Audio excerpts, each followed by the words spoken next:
Recording by Diana Meilinger. The Science of Getting Rich by Wallace D. Wattles. Preface.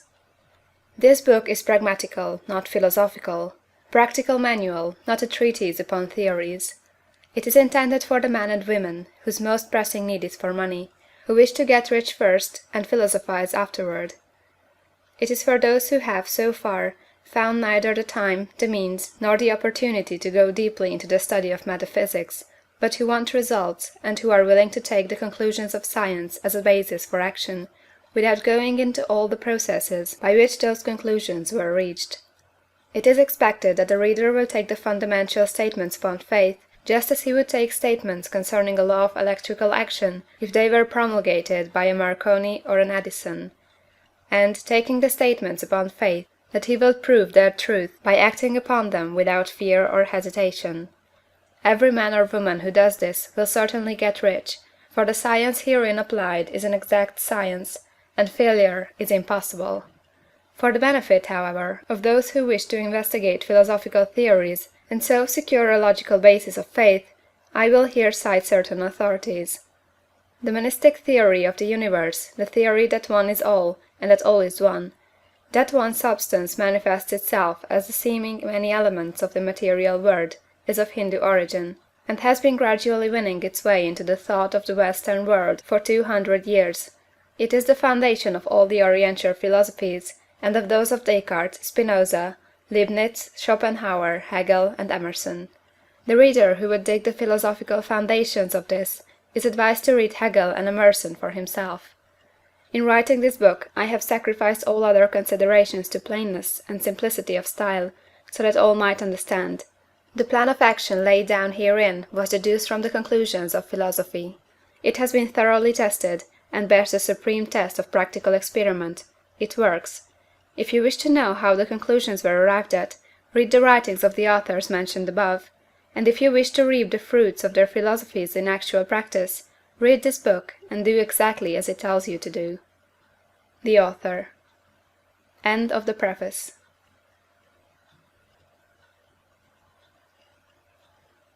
Chapter 1. The Right to be Rich.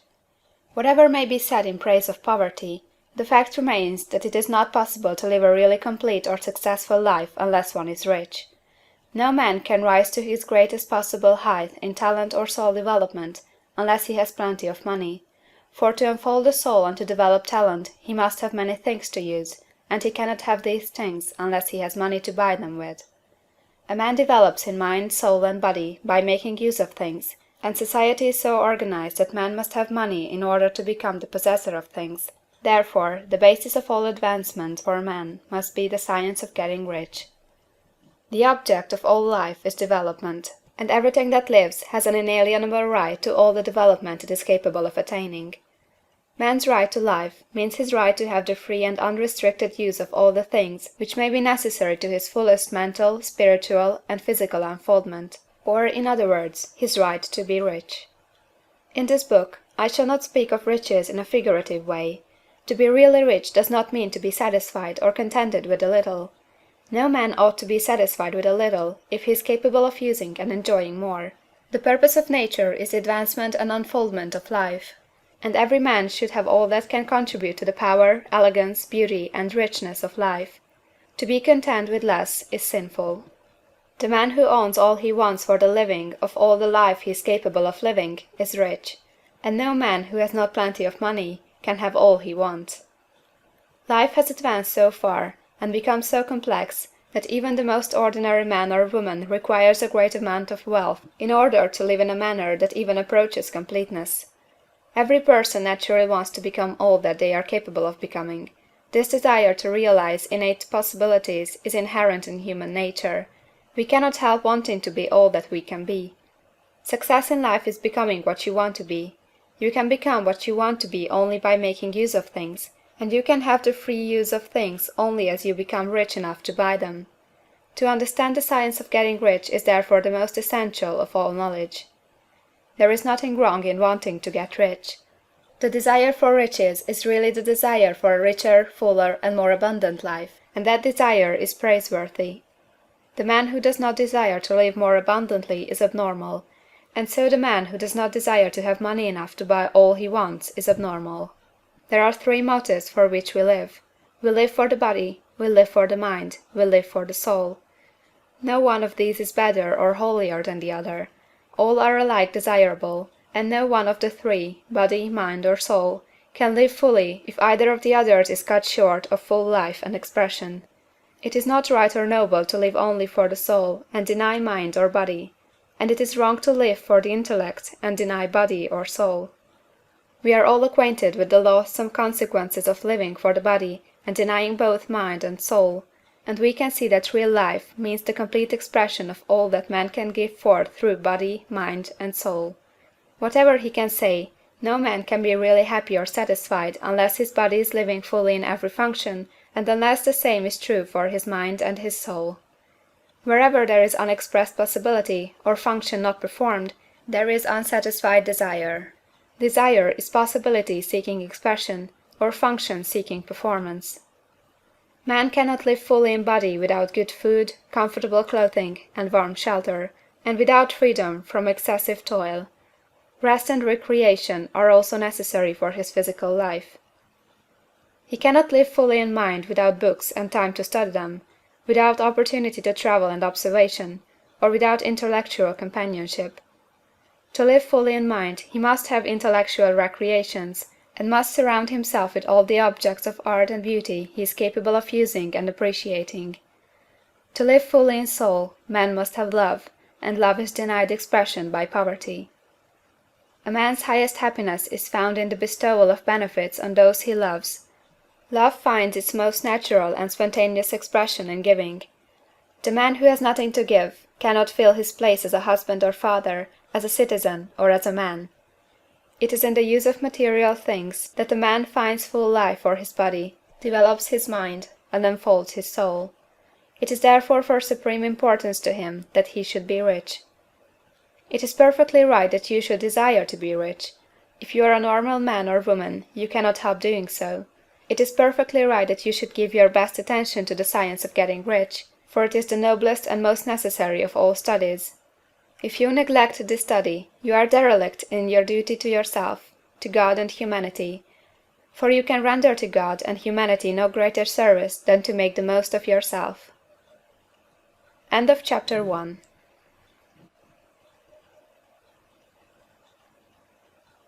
Chapter 2. There is a science of getting rich. There is a science of getting rich, and it is an exact science like algebra or arithmetic. There are certain laws which govern the process of acquiring riches. Once these laws are learned and obeyed by any man, he will get rich with mathematical certainty. The ownership of money and property comes as a result of doing things in a certain way. Those who do things in this certain way, whether on purpose or accidentally, get rich, while those who do not do things in this certain way, no matter how hard they work, or how able they are, remain poor. It is a natural law that like causes always produce like effects, and therefore any man or woman who learns to do things in this certain way will infallibly get rich. That the above statement is true is shown by the following facts. Getting rich is not a matter of environment, for, if it were, all the people in certain neighborhoods would become wealthy, the people of one city would be all rich, while those of other towns would all be poor, or the inhabitants of one state would roll in wealth, while those of an adjoining state would be in poverty. But everywhere we see rich and poor living side by side, in the same environment, and often engaged in the same vocations. When two men are in the same locality, and in the same business, and one gets rich while the other remains poor, it shows that getting rich is not primarily a matter of environment. Some environments may be more favorable than others, but when two men in the same business are in the same neighborhood, and one gets rich while the other fails, it indicates that getting rich is a result of doing things in a certain way. And further, the ability to do things in this certain way is not due solely to the possession of talent, for many people who have great talent remain poor, while others who have very little talent get rich. Studying the people who have got rich, we find that they are an average lot in all respects, having no greater talents or abilities than other men. It is evident that they do not get rich because they possess talents or abilities that other men have not, but because they happen to do things in a certain way. Getting rich is not the result of saving or thrift. Many very penurious people are poor, while free spenders often get rich. Nor is getting rich due to doing things which others fail to do, for two men in the same business often do almost exactly the same things, and one gets rich while the other remains poor or becomes bankrupt. From all these things, we must come to the conclusion that getting rich is the result of doing things in a certain way. If getting rich is the result of doing things in a certain way, and if like causes always produce like effects, then any man or woman who can do things in that way can become rich, and the whole matter is brought within the domain of exact science. The question arises here, whether this certain way may not be so difficult that only a few may follow it. This cannot be true, as we have seen, so far as natural ability is concerned. Talented people get rich, and blockheads get rich. Intellectually brilliant people get rich, and very stupid people get rich. Physically strong people get rich, and weak and sickly people get rich. Some degree of ability to think and understand is, of course, essential. But in so far natural ability is concerned, any man or woman who has sense enough to read and understand these words can certainly get rich. Also, we have seen that it is not a matter of environment. Location counts for something. One would not go to the heart of the Sahara and expect to do successful business. Getting rich involves the necessity of dealing with men, and of being where there are people to deal with. And if these people are inclined to deal in the way you want to deal, so much the better. But that is about as far as environment goes. If anybody else in your town can get rich, so can you. And if anybody else in your state can get rich, so can you. Again, it is not a matter of choosing some particular business or profession. People get rich in every business and in every profession, while their next-door neighbors on the same vocation remain in poverty. It is true that you will do best in a business which you like, and which is congenial to you. And if you have certain talents which are well developed, you will do best in a business which calls for the exercise of those talents. Also, you will do best in a business which is suited to your locality. An ice cream parlor would do better in a warm climate than in Greenland, and a salmon fishery would succeed better in the Northwest than in Florida, where there are no salmon. But, aside from these general limitations, getting rich is not dependent upon your engaging in some particular business, but upon your learning to do things in a certain way. If you are now in business and everybody else in your locality is getting rich in the same business while you are not getting rich, it is because you are not doing things in the same way that the other person is doing them. No one is prevented from getting rich by lack of capital. True, as you get capital, the increase becomes more easy and rapid, but one who has capital is already rich, and does not need to consider how to become so. No matter how poor you may be, if you begin to do things in a certain way, you will begin to get rich, and you will begin to have capital. The getting of capital is a part of the process of getting rich, and it is a part of the result which invariably follows the doing of things in a certain way. You may be the poorest man on the continent, and be deeply in debt. You may have neither friends, influence, nor resources, but if you begin to do things in this way, you must infallibly begin to get rich, for like causes must produce like effects. If you have no capital, you can get capital. If you are in the wrong business, you can get into the right business. If you are in the wrong location, you can go to the right location, and you can do so by beginning in your present business and in your present location to do things in the certain way which causes success. End of chapter 2.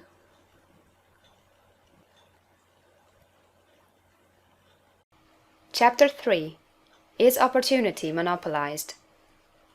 No man is kept poor because opportunity has been taken away from him, because other people have monopolized the wealth and have put a fence around it. You may be shut off from engaging in business in certain lines, but there are other channels open to you. Probably it would be hard for you to get control of any of the great railroad systems. That field is pretty well monopolized.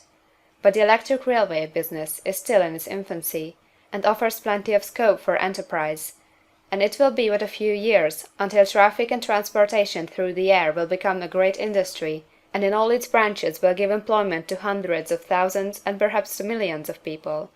Why not turn your attention to the development of aerial transportation, instead of competing with J. Hill and others for a chance in the steam railway world? It is quite true that if you are a workman in the employ of the Steel Trust, you have very little chance of becoming the owner of the plant in which you work. But it is also true that if you will commence the act in a certain way, You can soon leave the employ of the Steel Trust. You can buy a farm of from 10 to 40 acres, and engage in business as a producer of foodstuffs.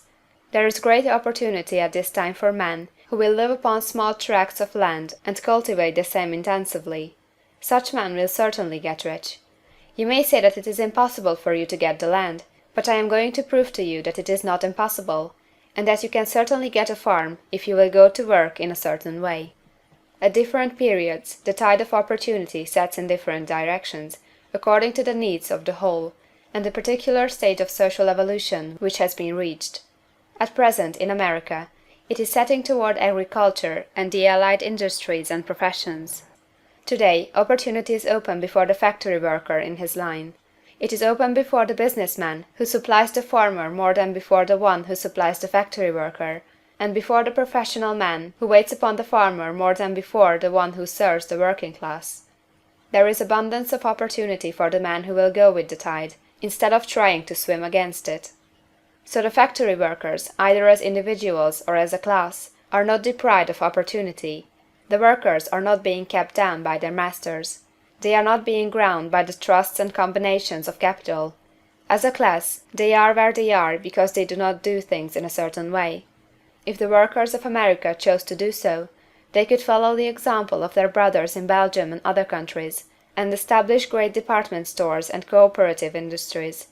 They could elect men of their own class to office, and pass laws favoring the development of such cooperative industries, and in a few years they could take peaceable possession of the industrial field.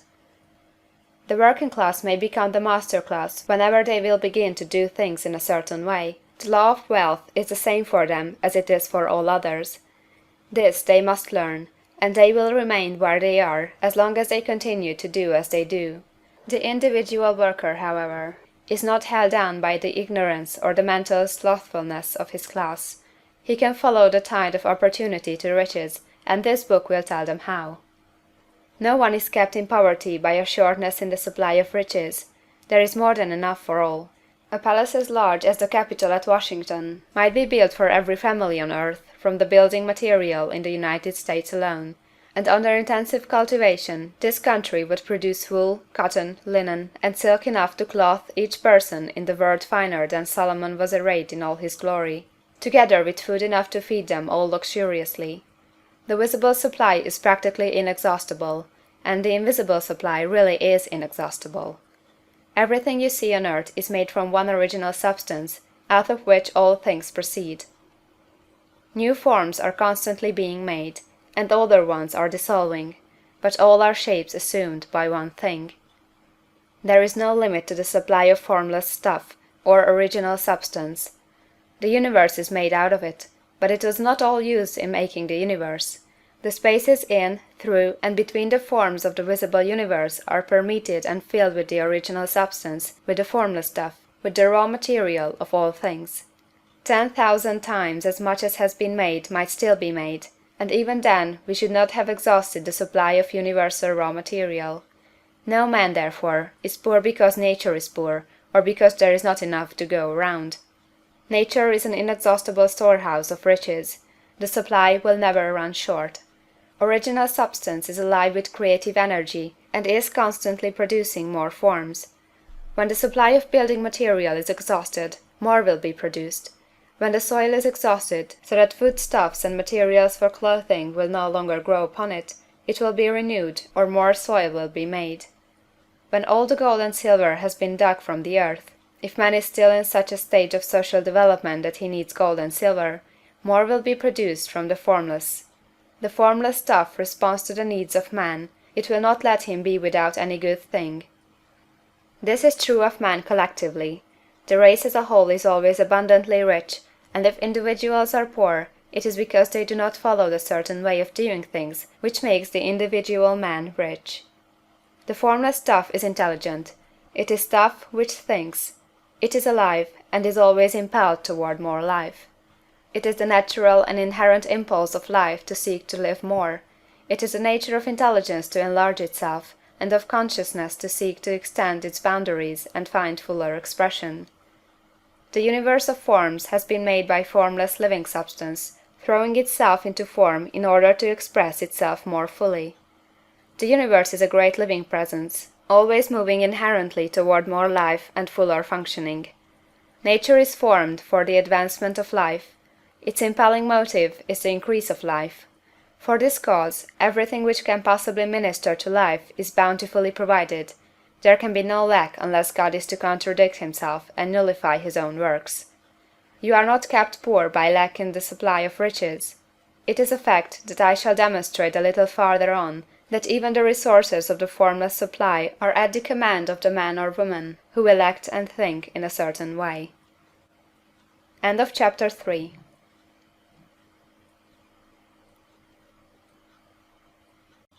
Chapter 4. The first principle in the science of getting rich. Thought is the only power which can produce tangible riches from the formless substance. The stuff from which all things are made is a substance which thinks, and the thought of form in this substance produces the form. Original substance moves according to its thoughts. Every form and process you see in nature is the visible expression of a thought in original substance. As the formless stuff thinks of a form, it takes that form; as it thinks of a motion, it makes that motion. That is the way all things were created. We live in a thought world, which is part of a thought universe. The thought of a moving universe extended throughout formless substance, and the thinking stuff moving according to that thought took the form of systems of planets, and maintains that form. Thinking substance takes the form of its thought, and moves according to the thought. Holding the idea of a circling system of suns and worlds, it takes the form of these bodies, and moves them as it thinks. Thinking the form of a slow-growing oak tree, it moves accordingly, and produces the tree, though centuries may be required to do the work. In creating, the formless seems to move according to the lines of motion it has established. The thought of an oak tree does not cause the instant formation of a full-grown tree, but it does start in motion the forces which will produce the tree along established lines of growth. Every thought of form, held in thinking substance, causes the creation of the form, but always, or at least generally, along lines of growth and action already established.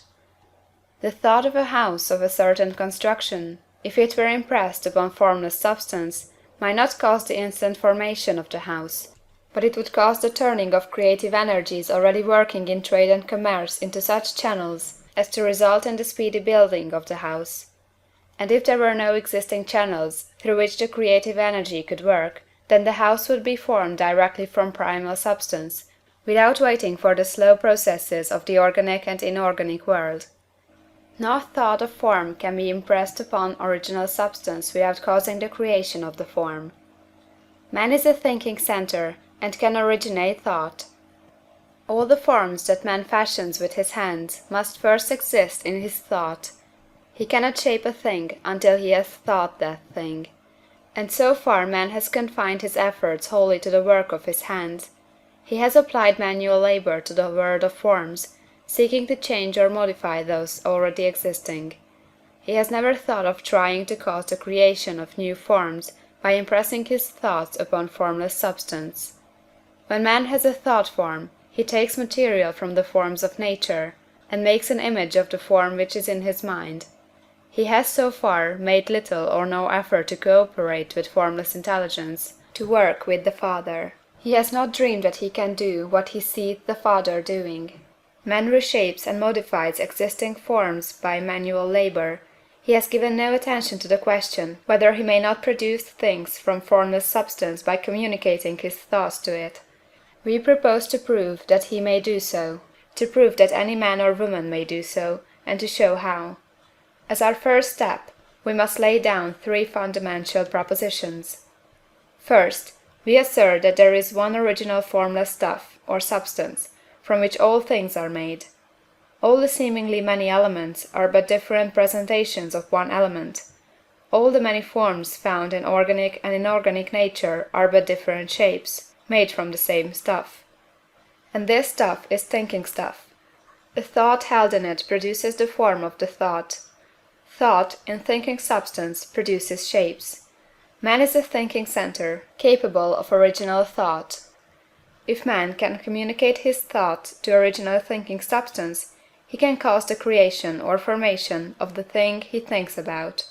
To summarize this, there is the thinking stuff from which all things are made, and which, in its original state, permeates, penetrates, and fills the interspaces of the universe. A thought, in this substance, produces the thing that is imaged by the thought. Man can form things in his thought, and, by impressing his thought upon formless substance, can cause the thing he thinks about to be created. It may be asked if I can prove these statements, and without going into details, I answer that I can do so, both by logic and experience. Reasoning back from the phenomena of form and thought, I come to one original thinking substance, and reasoning forward from this thinking substance, I come to man's power to cause the formation of the thing he thinks about. And, by experiment, I find the reasoning true, and this is my strongest proof. If one man who reads this book gets rich by doing what it tells him to do, that is evidence in support of my claim. But if every man who does what it tells him to do gets rich, that is positive proof until someone goes through the process and fails. The theory is true until the process fails, and this process will not fail, for every man who does exactly what this book tells him to do will get rich. I have said that men get rich by doing things in a certain way, and in order to do so, man must become able to think in a certain way. A man's way of doing things is the direct result of the way he thinks about things. To do things in a way you want to do them, you will have to acquire the ability to think the way you want to think. This is the first step toward getting rich. To think what you want to think is to think truth, regardless of appearances. Every man has the natural and inherent power to think what he wants to think, but it requires far more effort to do so than it does to think the thoughts which are suggested by appearances. To think according to appearance is easy. To think truth, regardless of appearances, is laborious, and requires the expenditure of more power than any other work man is called upon to perform. There is no labor from which most people shrink as they do from that of sustained and consecutive thought. It is the hardest work in the world. This is especially true when truth is contrary to appearances. Every appearance in the visible world tends to produce a corresponding form in the mind which observes it, and this can only be prevented by holding the thought of the truth. To look upon the appearance of disease will produce the form of disease in your own mind, and ultimately in your body, unless you hold the thought of the truth, which is that there is no disease, it is only an appearance, and the reality is health. To look upon the appearances of poverty will produce corresponding forms in your own mind, unless you hold to the truth that there is no poverty, there is only abundance. To think health when surrounded by the appearances of disease, or to think riches when in the midst of appearances of poverty, requires power. But he who acquires this power becomes a master mind. He can conquer fate, he can have what he wants. This power can only be acquired by getting hold of the basic fact which is behind all appearances, and that fact is that there is one thinking substance from which and by which all things are made. Then we must grasp the truth that every thought held in this substance becomes a form, and that man can so impress his thoughts upon it as to cause them to take form and become visible things. When we realize this, we lose all doubt and fear, for we know that we can create we want to create, we can get what we want to have, and can become what we want to be. As a first step toward getting rich, you must believe the three fundamental statements given previously in this chapter, and in order to emphasize them, I repeat them here. There is a thinking stuff from which all things are made, and which, in its original state, permeates, penetrates, and fills the interspaces of the universe.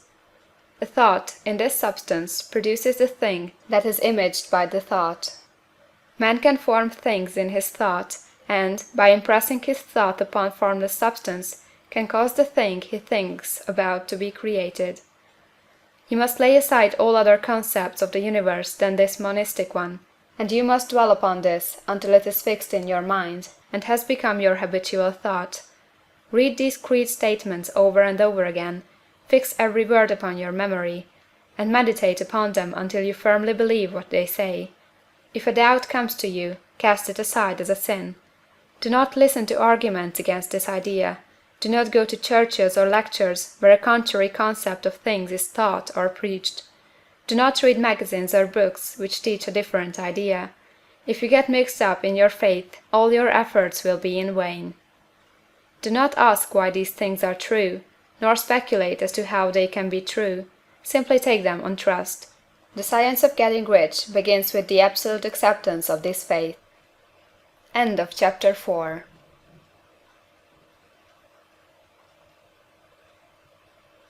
Chapter 5. Increasing Life. You must get rid of the last vestige of the old idea that there is a deity whose will it is that you should be poor, or whose purposes may be served by keeping you in poverty. The intelligent substance which is all, and in all, and which lives in all, and lives in you, is a consciously living substance. Being a consciously living substance, it must have the nature and inherent desire of every living intelligence for increase of life. Every living thing must continually seek for the enlargement of its life, because life, in the mere act of living, must increase itself. A seed, dropped into the ground, springs into activity, and in the act of living produces 100 more seeds. Life, by living, multiplies itself. It is forever becoming more. It must do so if it continues to be at all. Intelligence is under the same necessity for continuous increase. Every thought we think makes it necessary for us to think another thought. Consciousness is continually expanding. Every fact we learn leads us to the learning of another fact. Knowledge is continually increasing. Every talent we cultivate brings to the mind the desire to cultivate another talent. We are subject to the urge of life, seeking expression, which ever drives us on to know more, to do more, and to be more. In order to know more, do more, and be more, we must have more. We must have things to use, for we learn, and do, and become, only by using things. We must get rich, so that we can live more. The desire for riches is simply the capacity for larger life seeking fulfillment. Every desire is the effort of an unexpressed possibility to come into action. It is power seeking to manifest which causes desire. That which makes you want more money is the same as that which makes the plant grow. It is life, seeking fuller expression. The one living substance must be subject to this inherent law of all life. It is permeated with the desire to live more. That is why it is under the necessity of creating things. The one substance desires to live more in you, hence it wants you to have all the things you can use. It is the desire of God that you should get rich. He wants you to get rich, because he can express himself better through you if you have plenty of things to use in giving him expression. He can live more in you if you have unlimited command of the means of life. The universe desires you to have everything you want to have. Nature is friendly to your plans. Everything is naturally for you. Make up your mind that this is true. It is essential, however, that your purpose should harmonize with the purpose that is in all. You must want real life, not mere pleasure of sensual gratification. Life is the performance of function, and the individual really lives only when he performs every function, physical, mental, and spiritual, of which he is capable, without excess in any. You do not want to get rich in order to live swinishly, for the gratification of animal desires. That is not life.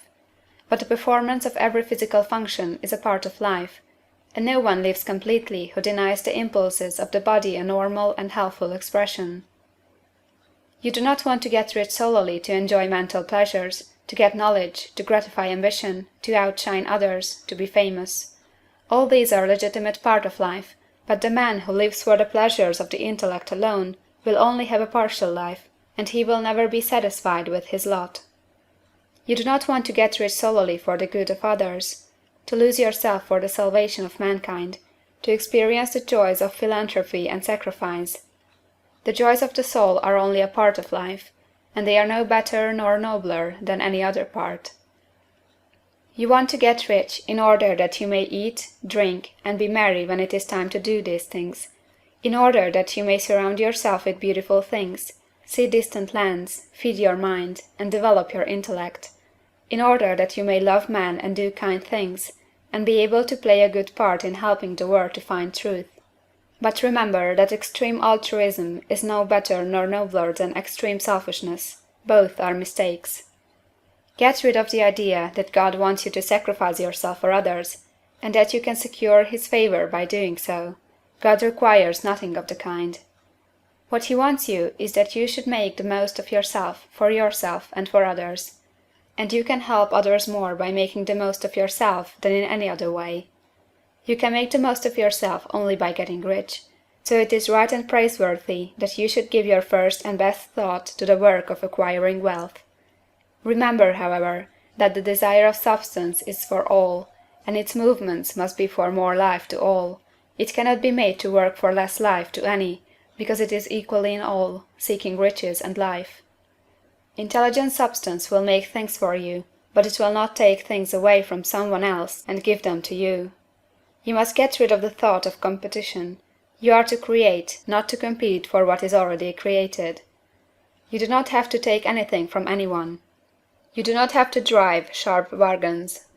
You do not have to cheat, or to take advantage. You do not need to let any man work for you for less than he earns. You do not have to covet the property of others, or to look at it with wistful eyes. No man has anything of which you cannot have the like, and that without taking what he has away from him. You are to become a creator, not a competitor. You are going to get what you want, but in such a way that when you get it every other man will have more than he has now. I am aware that there are men who get a vast amount of money by proceeding in direct opposition to the statements in the paragraph above, and may add a word of explanation here. Men of the plutocratic type, who become very rich, do so sometimes purely by their extraordinary ability on the plane of competition, and sometimes they unconsciously relate themselves to substance in its great purposes and movements for the general racial upbuilding through industrial evolution. Rockefeller, Carnegie, Morgan, and others have been the unconscious agents of the supreme in the necessary work of systematizing and organizing productive industry, and in the end, their work will contribute immensely toward increased life for all. Their day is nearly over. They have organized production, and will soon be succeeded by the agents of the multitude, who will organize the machinery of distribution. The multimillionaires are like the monster reptiles of the prehistoric eras. They play a necessary part in the evolutionary process, but the same power which produced them will dispose of them. And it is well to bear in mind that they have never been really rich. A record of the private lives of most of this class will show that they have really been the most abject and wretched of the poor. Riches secured on the competitive plane are never satisfactory and permanent. They are yours today and another's tomorrow. Remember, if you are to become rich in a scientific and certain way, you must rise entirely out of the competitive thought. You must never think for a moment that the supply is limited.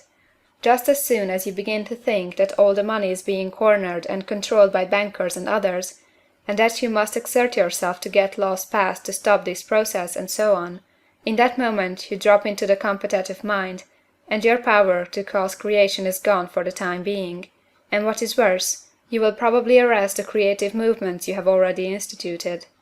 Know that there are countless millions of dollars worth of gold in the mountains of the earth, not yet brought to light, and know that if there were not, more would be created from thinking substance to supply your needs.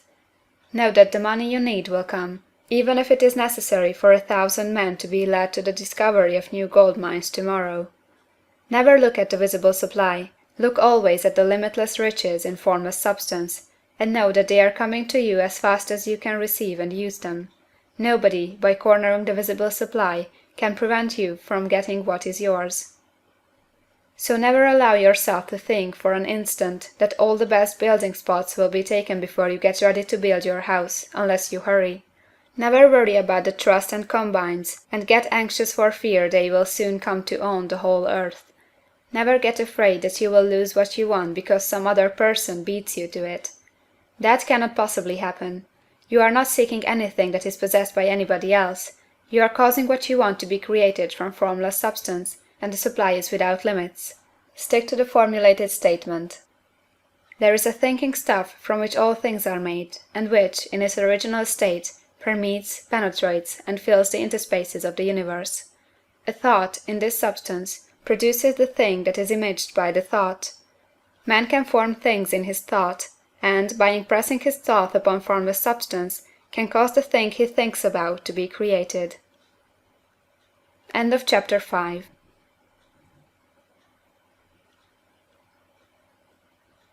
Chapter 6.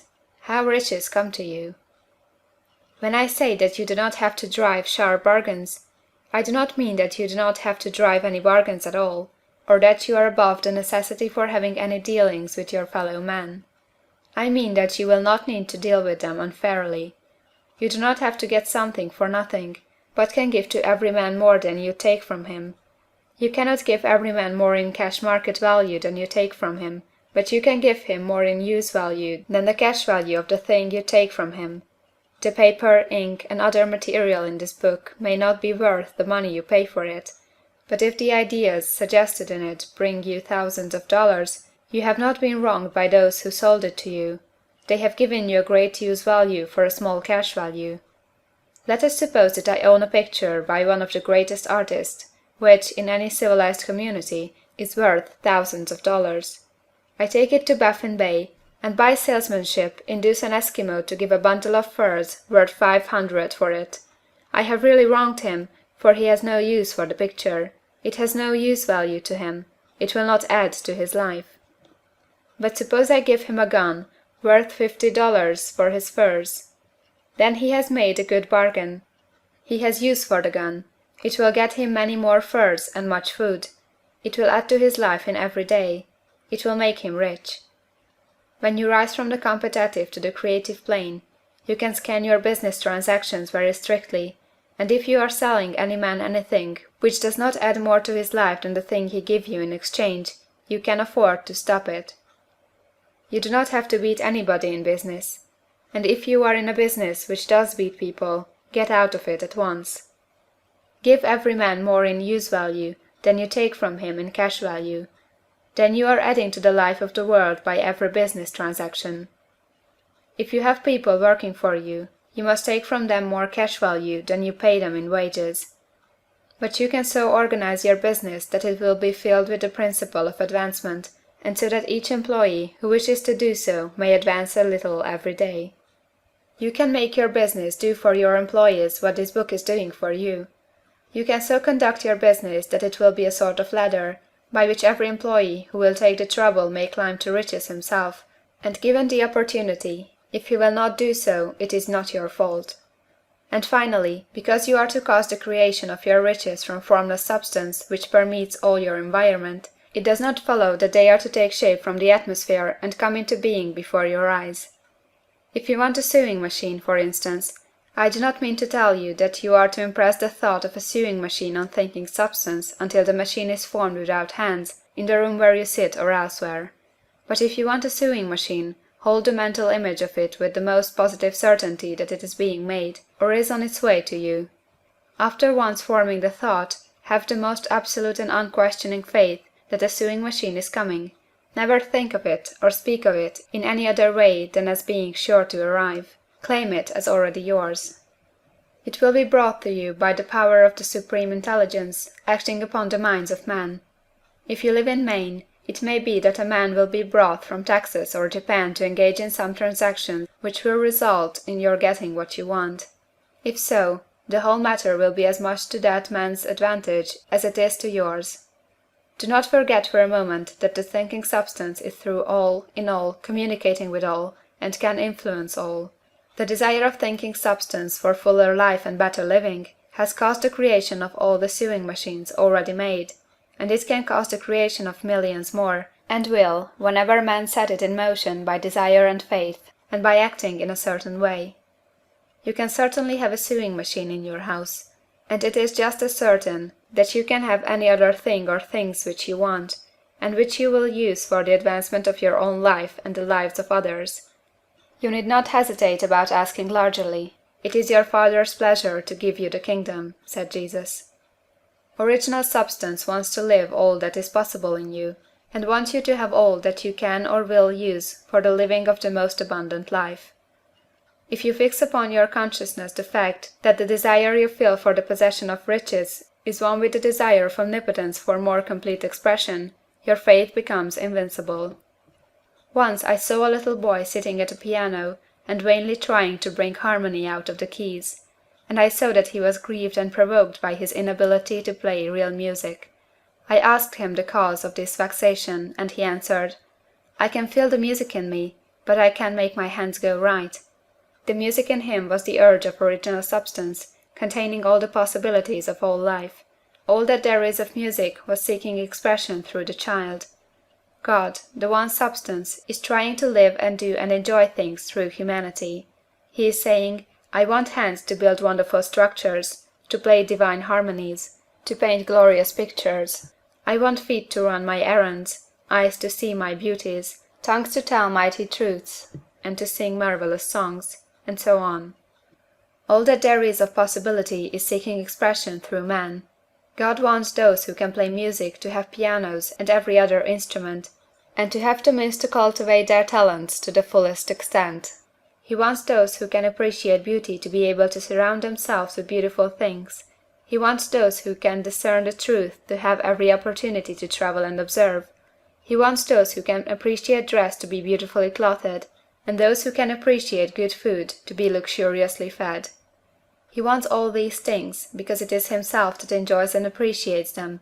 It is God who wants to play, and sing, and enjoy beauty, and proclaim truth, and wear fine clothes, and eat good foods. "It is God that worketh in you to will and to do," said Paul. The desire you feel for riches is the infinite seeking to express himself in you, as he sought to find expression in the little boy at the piano. So you need not hesitate to ask largely. Your part is to focalize and express the desire to God. This is a difficult point with most people. They retain something of the old idea that poverty and self-sacrifice are pleasing to God. They look upon poverty as a part of the plan, a necessity of nature. They have the idea that God has finished his work, and made all that he can make, and that the majority of men must stay poor, because there is not enough to go around. They hold so much to this erroneous thought that they feel ashamed to ask for wealth. They try not to want more than a very modest competence, just enough to make them fairly comfortable. I recall now a case of one student who was told that he must get in mind a clear picture of the things he desired, so that the creative thought of them might be impressed on formless substance. He was a very poor man, living in a rented house, and having only what he earned from day to day, and he could not grasp the fact that all wealth was his. So, after thinking the matter over, he decided that he might reasonably ask for a new rug on the floor of his best room and an anthracite coal stove to heat the house during the cold winter.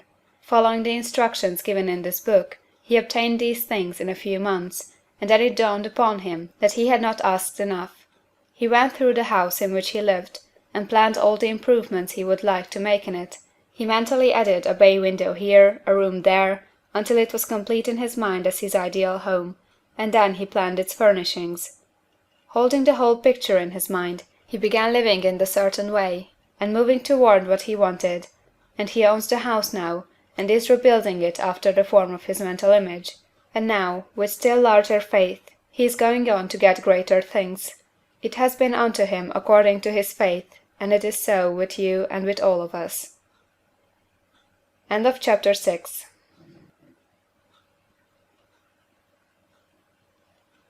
Chapter 7. Gratitude. The illustrations given in the last chapter will have conveyed to the reader the fact that the first step toward getting rich is to convey the idea of your wants to the formless substance. This is true, and you will see that in order to do so, it becomes necessary to relate yourself to the formless intelligence in a harmonious way. To secure this harmonious relation is a matter of such primary and vital importance that I shall give some space to its discussion here, and give you instructions which, if you will follow them, will be certain to bring you into perfect unity of mind with God. The whole process of mental adjustment and atonement can be summed up in one word: gratitude. First, you believe that there is one intelligent substance, from which all things proceed. Second, you believe that this substance gives you everything you desire. And third, you relate yourself to it by a feeling of deep and profound gratitude. Many people who order their lives rightly in all other ways are kept in poverty by their lack of gratitude. Having received one gift from God, they cut the wires which connect them with Him by failing to make acknowledgment. It is easy to understand that the nearer we live to the source of wealth, the more wealth we shall receive. And it is easy also to understand that the soul that is always grateful lives in closer touch with God than the one which never looks to him in thankful acknowledgment. The more gratefully we fix our minds on the Supreme when good things come to us, the more good things we will receive, and the more rapidly they will come. And the reason simply is that the mental attitude of gratitude draws the mind into closer touch with the source from which the blessings come. If it is a new thought to you that gratitude brings your whole mind into closer harmony with the creative energies of the universe, consider it well, and you will see that it is true. The good things you already have come to you along the line of obedience to certain laws. Gratitude will lead your mind out along the ways by which things come, and it will keep you in close harmony with creative thought and prevent you from falling into competitive thought. Gratitude alone can keep you looking toward the all, and prevent you from falling into the error of thinking of the supply as limited, and to do that would be fatal to your hopes. There is a law of gratitude, and it is absolutely necessary that you should observe the law, if you are to get the results you seek. The law of gratitude is the natural principle that action and reaction are always equal, and in opposite directions. The grateful outreaching of your mind in thankful praise to the Supreme is a liberation or expenditure of force. It cannot fail to reach that to which it addressed, and the reaction is an instantaneous movement towards you. Draw nigh unto God, and he will draw nigh unto you. That is a statement of psychological truth. And if your gratitude is strong and constant, the reaction in formless substance will be strong and continuous. The movement of the things you want will be always toward you. Notice the grateful attitude that Jesus took, how he always seems to be saying, I thank thee, Father, that thou hearest me. You cannot exercise much power without gratitude, for it is gratitude that keeps you connected with power. But the value of gratitude does not consist solely in getting you more blessings in the future. Without gratitude, you cannot long keep from dissatisfied thought regarding things as they are. The moment you permit your mind to dwell with dissatisfaction upon things as they are, you begin to lose ground. You fix attention upon the common, the ordinary, the poor, and the squalid and mean, and your mind takes the form of these things. Then you will transmit these forms or mental images to the formless, and the common, the poor, the squalid, the mean will come to you. To permit your mind to dwell upon the inferior is to become inferior and to surround yourself with inferior things. On the other hand, to fix your attention on the best is to surround yourself with the best, and to become the best. The creative power within us makes us into the image of that to which we give our attention. We are thinking substance, and thinking substance always takes the form of that to which it thinks about.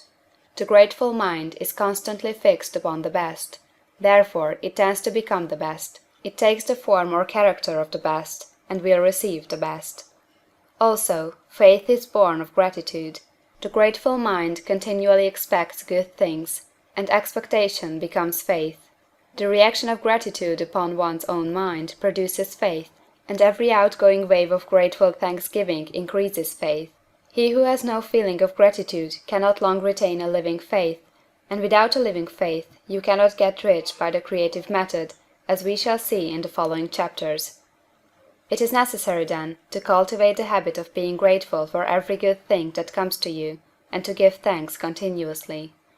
And because all things have contributed to your advancement, you should include all things in your gratitude.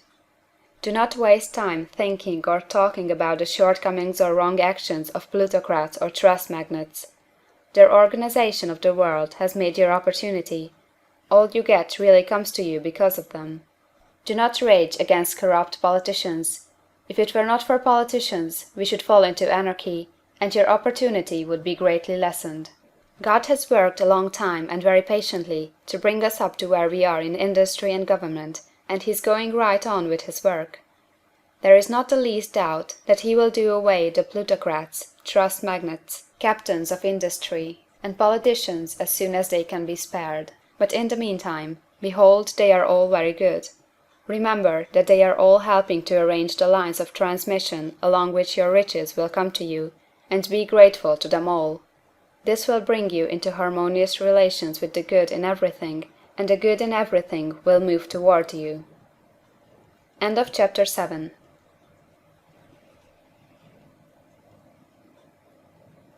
Chapter 8. Thinking in the Certain Way. Turn back to chapter 6 and read again the story of the man who formed the mental image of his house, and you will get a fair idea of the initial step toward getting rich. You must form a clear and definite mental picture of what you want.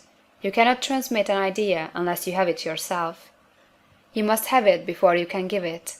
Many people fail to impress thinking substance because they have themselves only a vague and misty concept of the things they want to do, to have, or to become. It is not enough that you should have a general desire for wealth, to do good with. Everybody has that desire.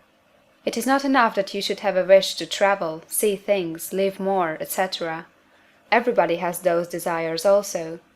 If you are going to send a wireless message to a friend, you would not send the letters of the alphabet in their order, and let him construct the message for himself, nor would you take words at random from the dictionary. You would send a coherent sentence, one which meant something.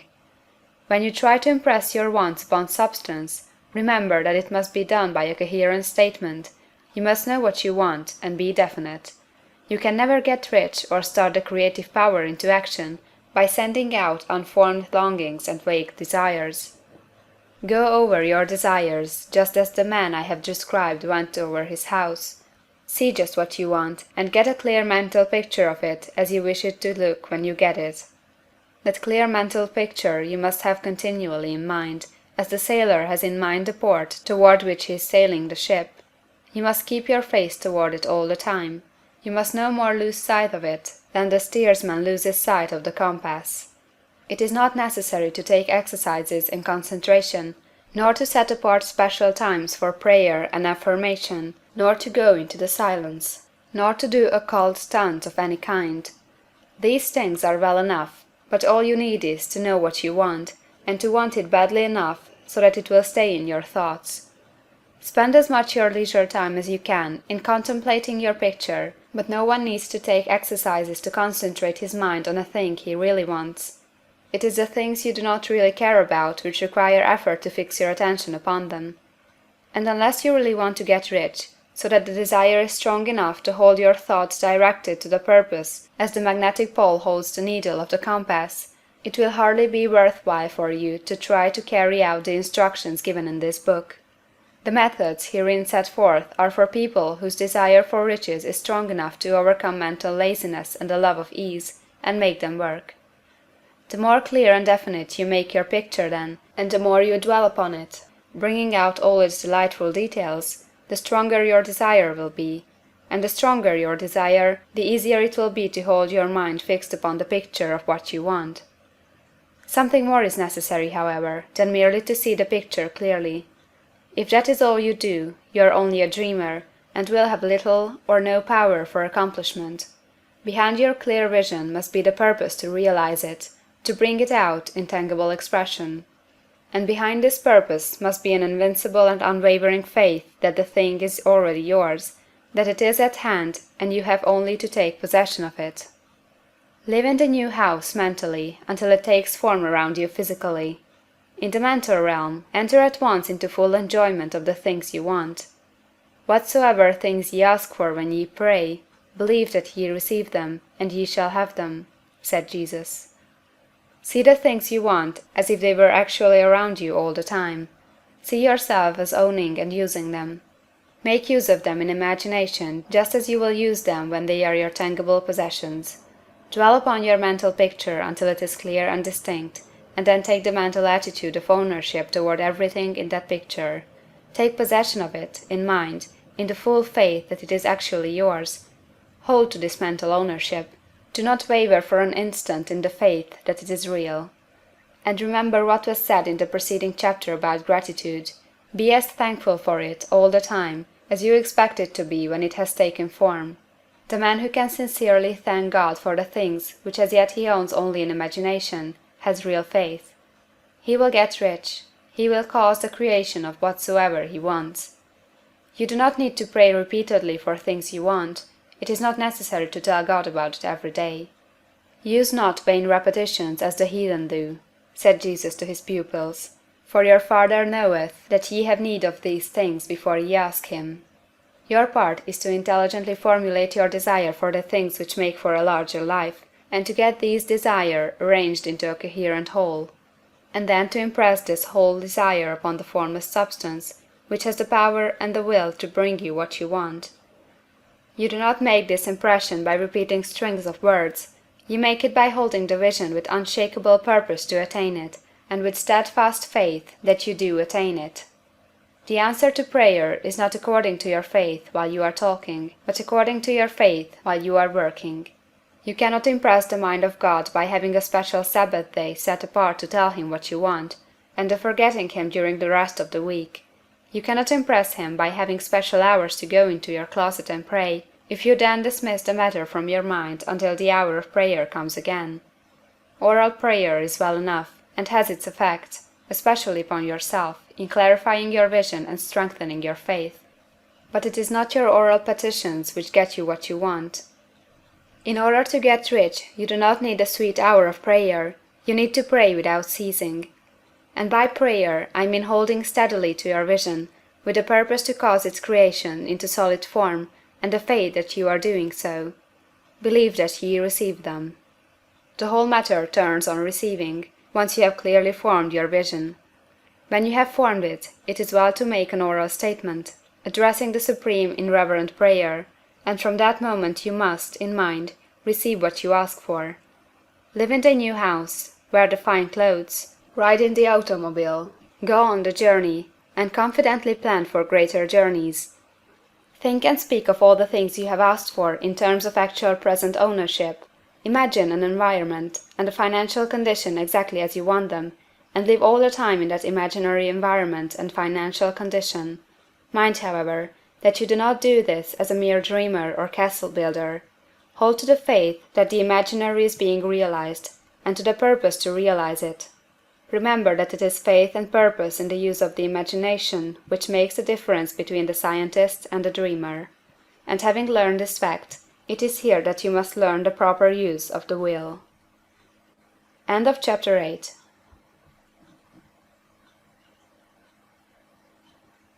Chapter 9.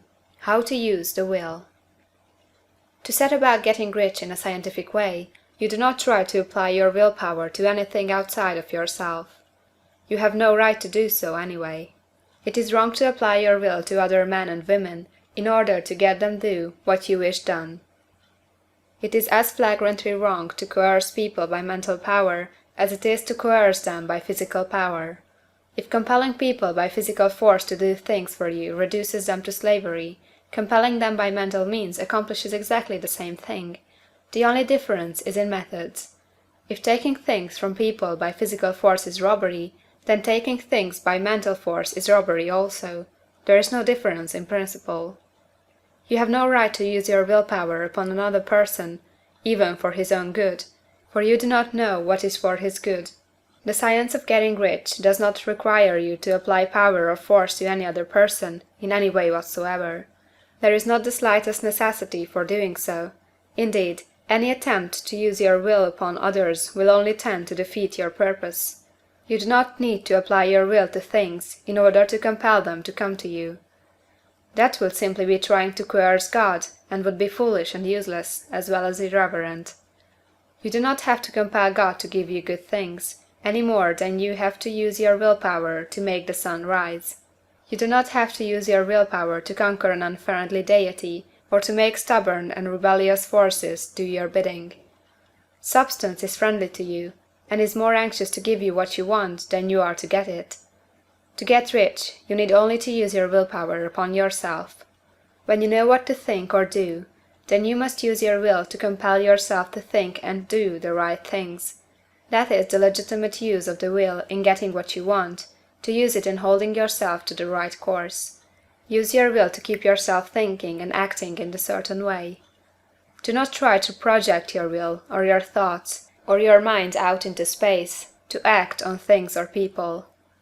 Keep your mind at home. It can accomplish more there than elsewhere.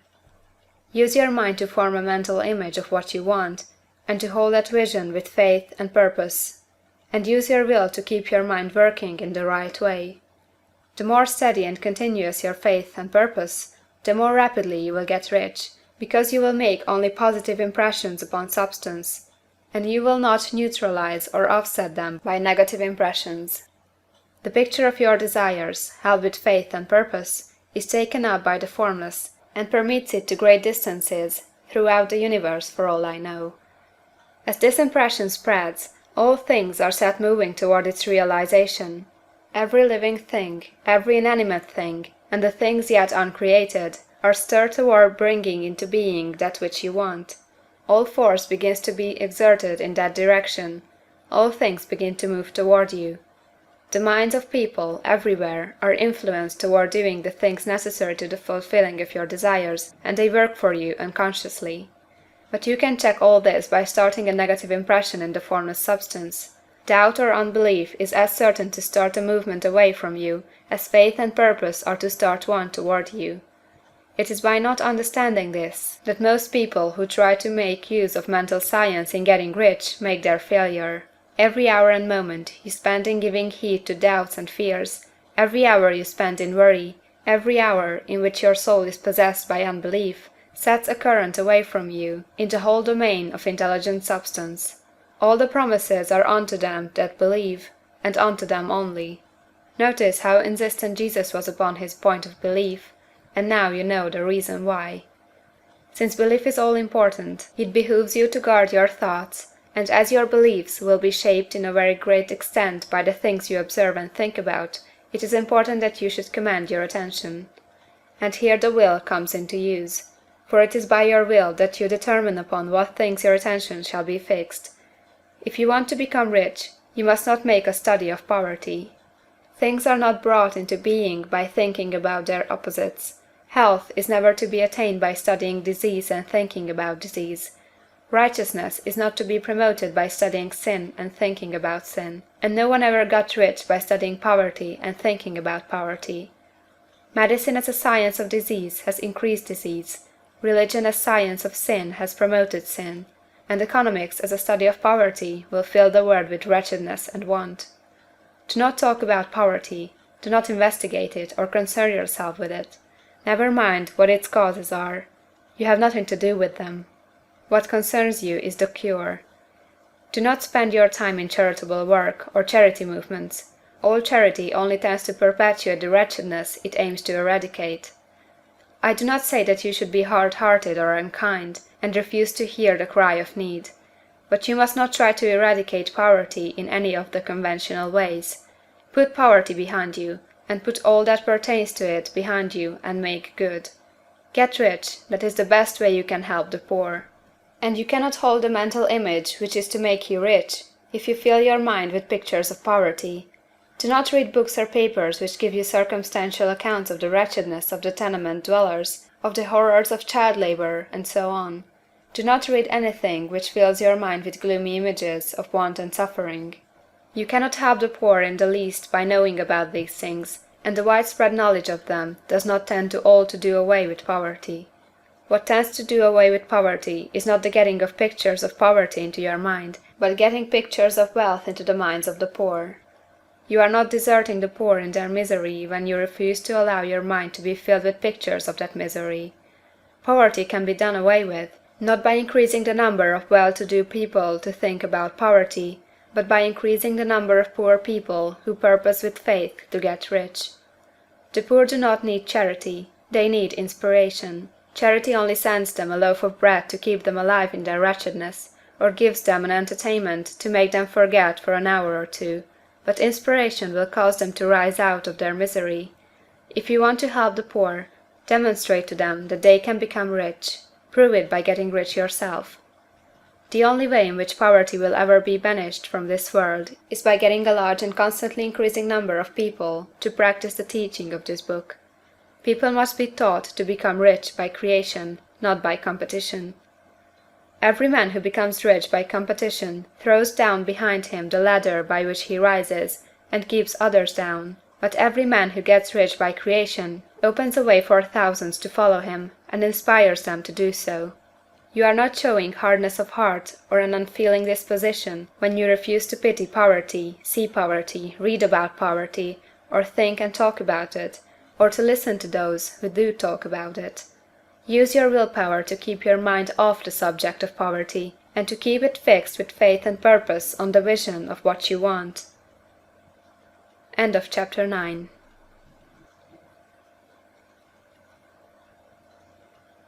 Chapter 10. Further use of the will.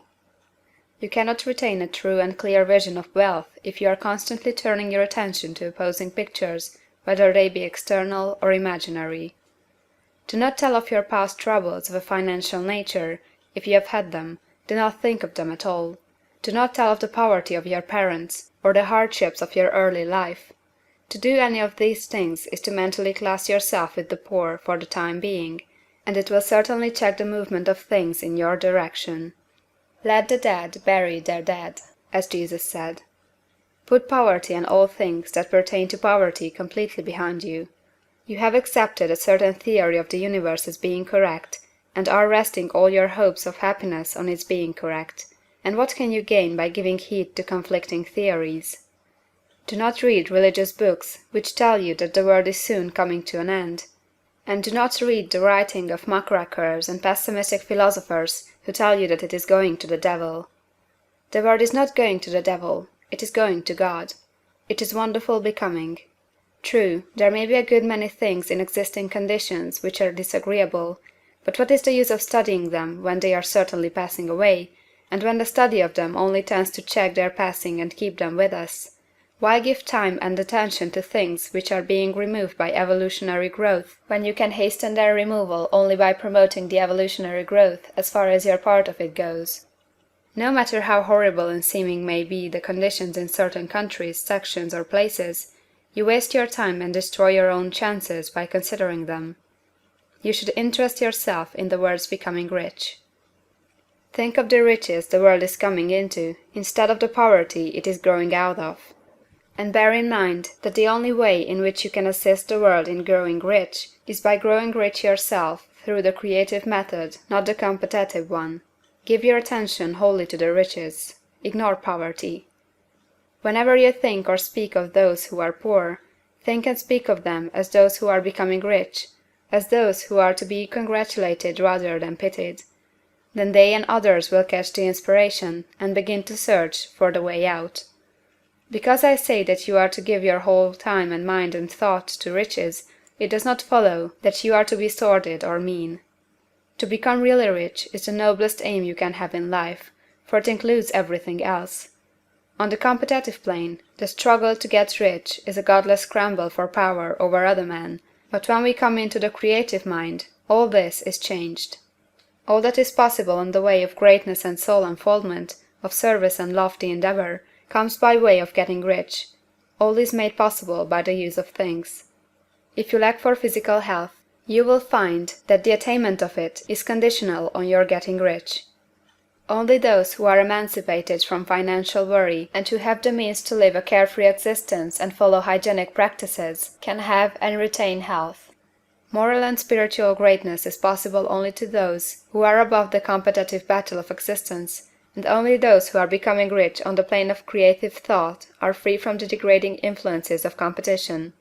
If your heart is set on domestic happiness, remember that love flourishes best where there is refinement, a high level of thought, and freedom from corrupting influences, and these are to be found only where riches are attained by the exercise of creative thought, without strife or rivalry. You can aim at nothing so great or noble, I repeat, as to become rich, and you must fix your attention upon your mental picture of riches, to the exclusion of all that may tend to dim or obscure the vision. You must learn to see the underlying truth in all things. You must see beneath all seemingly wrong conditions the great one life ever moving forward toward fuller expression and more complete happiness. It is the truth that there is no such thing as poverty, that there is only wealth. Some people remain in poverty because they are ignorant of the fact that there is wealth for them, and these can be best taught by showing them the way of affluence in your own person and practice. Others are poor because, while they feel that there is a way out, they are too intellectually indolent to put forth the mental effort necessary to find that way and by travel it, and for these the very best thing you can do is to arouse their desire by showing them the happiness that comes from being rightly rich. Others still are poor because, while they have some notion of science, They have become so swamped and lost in the maze of metaphysical and occult theories that they do not know which road to take. They try a mixture of many systems and fail in all. For these again the very best thing to do is to show the right way in your own person and practice. An ounce of doing things is worth a pound of theorizing. The very best thing you can do for the whole world is to make the most of yourself. You can serve God and man in no more effective way than by getting rich. That is, if you get rich by the creative method and not by the competitive one. Another thing. We assert that this book gives in detail the principles of the science of getting rich, and if that is true, you do not need to read any other book upon the subject. This may sound narrow and egoistical, but consider, there is no more scientific method of computation in mathematics than by addition, subtraction, multiplication, and division. No other method is possible. There can be but one shortest distance between 2 points. There is only one way to think scientifically, and that is to think in the way that leads to the most direct and simple route to the goal. No man has yet formulated a briefer or less complex system than the one set forth herein. It has been stripped of all non-essentials. When you commence on this, lay all others aside. Put them out of your mind altogether. Read this book every day, keep it with you, commit it to memory, and do not think about other systems and theories. If you do, you will begin to have doubts, and to be uncertain and wavering in your thought, and then you will begin to make failures. After you have made good and become rich, you may study other systems as much as you please, but until you are quite sure that you have gained what you want, do not read anything on this line but this book, unless it be the authors mentioned in the preface. And read only the most optimistic comments on the world's news, those in harmony with your picture. Also, postpone your investigations into the occult. Do not dabble in theosophy, spiritualism, or kindred studies. It is very likely that the dead still live, and are near, but if they are, let them alone. Mind your own business. Wherever the spirits of the dead may be, they have their own work to do, and their own problems to solve, and we have no right to interfere with them.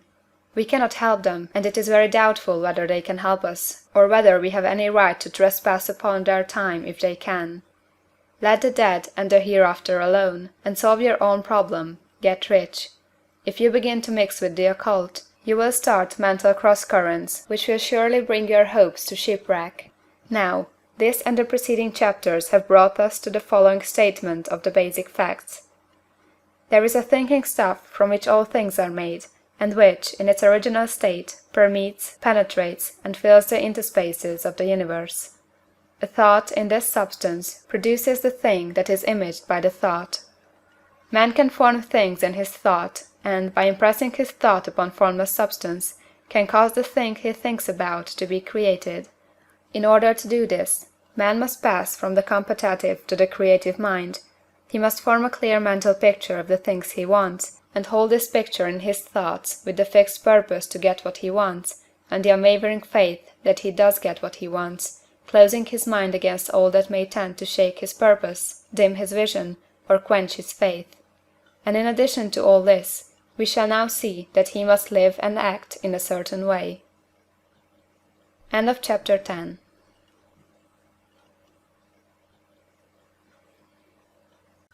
Chapter 11. Acting in a certain way. Thought is the creative power, or the impelling force which causes the creative power to act. Thinking in a certain way will bring riches to you, but you must not rely upon thought alone, paying no attention to personal action.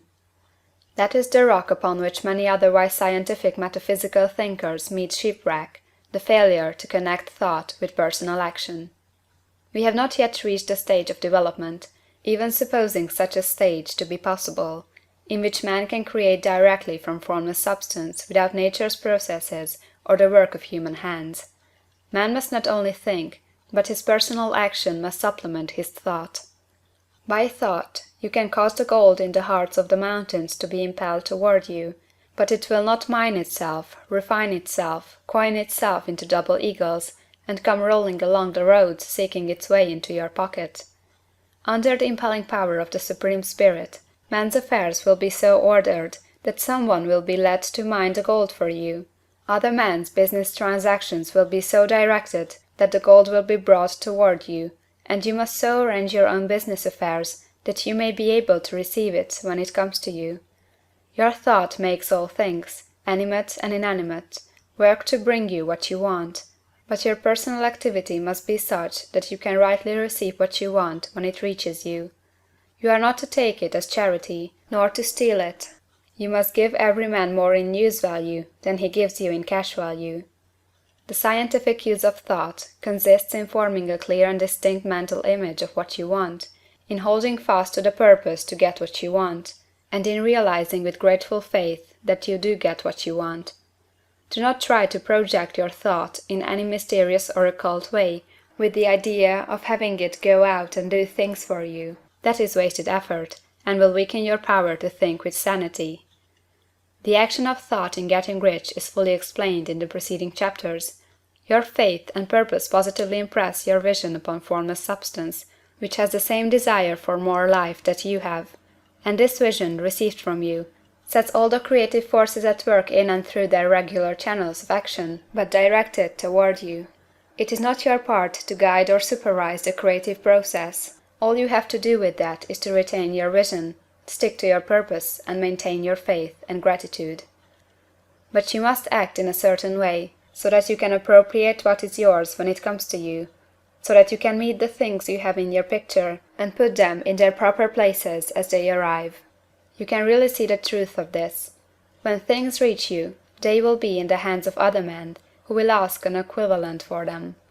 And you can only get what is yours by giving the other man what is his. Your pocketbook is not going to be transformed into a Fortunatus purse, which shall be always full of money without effort on your part. This is a crucial point in the science of getting rich. Right here, when thought and personal action must be combined, there are very many people who, consciously or unconsciously, set the creative forces in action by the strength and persistence of their desires, but who remain poor because they do not provide for the reception of the thing they want when it comes. By thought, the thing you want is brought to you. By action, you receive it. Whatever your action is to be, it is evident that you must act now. You cannot act in the past, and it is essential to the clearness of your mental vision that you dismiss the past from your mind. You cannot act in the future, for the future is not here yet. And you cannot tell how you will want to act in any future contingency until that contingency has arrived. Because you are not in the right business or the right environment now, do not think that you must postpone action until you get into the right business or environment. And do not spend time in the present taking thought as to the best course in possible future emergencies. Have faith in your ability to meet any emergency when it arrives. If you act in the present with your mind on the future, your present action will be with a divided mind and will not be effective. Put your whole mind into present action. Do not give your creative impulse to original substance, and then sit down and wait for results. If you do, you will never get them. Act now. There is never any time but now, and there never will be any time but now. If you are ever to begin to make ready for the reception of what you want, you must begin now. And your action, whatever it is, must most likely be in your present business or employment, and must be upon the persons and things in your present environment. You cannot act where you are not, you cannot act where you have been, and you cannot act where you are going to be. You can act only where you are. Do not bother as to whether yesterday's work was well done or ill done. Do today's work well. Do not try to do tomorrow's work now. There will be plenty of time to do that when you get to it. Do not try, by occult or mystical means, to act on people or things that are out of your reach. Do not wait for a change of environment before you act. Get a change of environment by action. You can so act upon the environment in which you are now as to cause yourself to be transferred to a better environment. Hold with faith and purpose the vision of yourself in the better environment, but act upon your present environment with all your heart, and with all your strength, and with all your mind. Do not spend any time in day dreaming or castle building. Hold to the one vision of what you want, and act now. Do not cast about seeking some new thing to do, or some strange, unusual, or remarkable action to perform as a first step toward getting rich. It is probable that your actions, at least for some time to come, will be those you have been performing for some time past. But you are to begin now to perform these actions in a certain way, which will surely make you rich. If you are engaged in some business, and feel that it is not the right one for you, do not wait until you get into the right business before you begin to act. Do not feel discouraged, or sit down and lament because you are misplaced. No man was ever so misplaced but that he could not find the right place, and no man ever became so involved in the wrong business but that he could get into the right business. Hold the vision of yourself in the right business, with the purpose to get into it, and the faith that you will get into it, and are getting into it. But act in your present business. Use your present business as the means of getting a better one, and use your present environment as the means of getting into a better one. Your vision of the right business, if held with faith and purpose, will cause the Supreme to move the right business toward you, and your action, if performed in the certain way, will cause you to move toward the business. If you are an employee or wage earner, and feel that you must change places in order to get what you want, do not project your thought into space and rely upon it to get you another job. It will probably fail to do so. Hold the vision of yourself in the job you want, while you act with faith and purpose on the job you have, and you will certainly get the job you want. Your vision and faith will set the creative force in motion to bring it toward you, and your action will cause the forces in your own environment to move you toward the place you want. In closing this chapter, we will add another statement to our syllabus. There is a thinking stuff from which all things are made, and which, in its original state, permeates, penetrates, and fills the interspaces of the universe. A thought, in this substance, produces the thing that is imaged by the thought. Man can form things in his thought, and, by impressing his thought upon formless substance, can cause the thing he thinks about to be created. In order to do this, man must pass from the competitive to the creative mind. He must form a clear mental picture of the thing he wants, and hold this picture in his thoughts, with the fixed purpose to get what he wants, and the unwavering faith that he does get what he wants, closing his mind to all that may tend to shake his purpose, dim his vision, or quench his faith. That he may receive what he wants when it comes, man must act now upon the people and things in his present environment. End of chapter 11.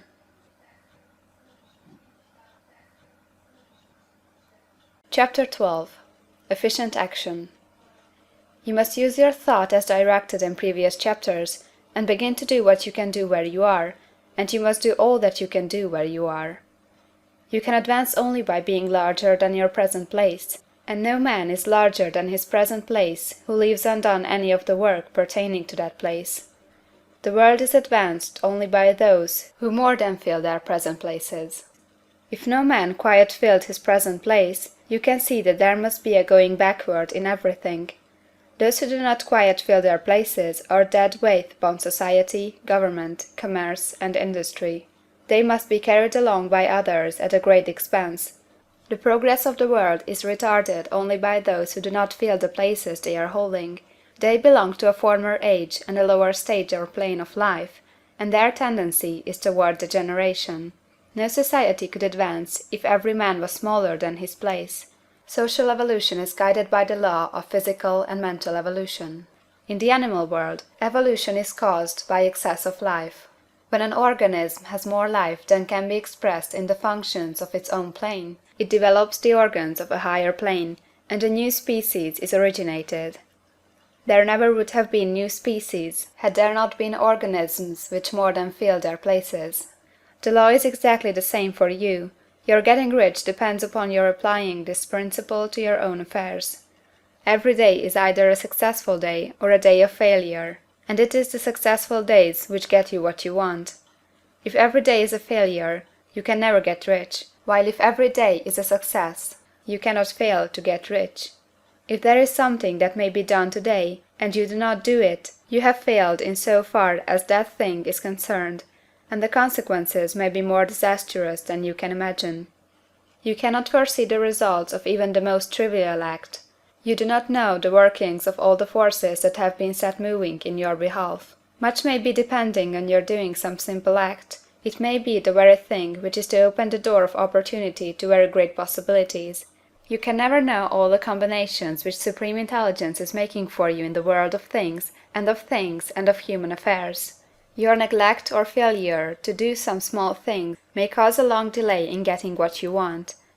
Do, every day, all that can be done that day. There is, however, a limitation or qualification of the above that you must take into account. You are not to overwork, nor to rush blindly into your business in the effort to do the greatest possible number of things in the shortest possible time. You are not to try to do tomorrow's work today, nor to do a week's work in a day. It is really not the number of things you do, but the efficiency of each separate action that counts. Every act is, in itself, either a success or a failure. Every act is, in itself, either effective or inefficient. Every inefficient act is a failure, and if you spend your life in doing inefficient acts, your whole life will be a failure. The more things you do, the worse is for you, if all your acts are inefficient ones.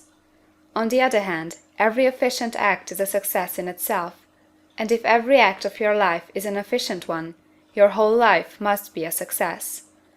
The cause of failure is doing too many things in an inefficient manner, and not doing enough things in an efficient manner. You will see that it is a self-evident proposition that if you do not do any inefficient acts, and if you do a sufficient number of efficient acts, you will become rich. If now it is possible for you to make each act an efficient one, you see again that the getting of riches is reduced to an exact science like mathematics. The matter turns then on the questions whether you can make each separate act a success in itself, and this you can certainly do. You can make each act a success, because all power is working with you, and all power cannot fail.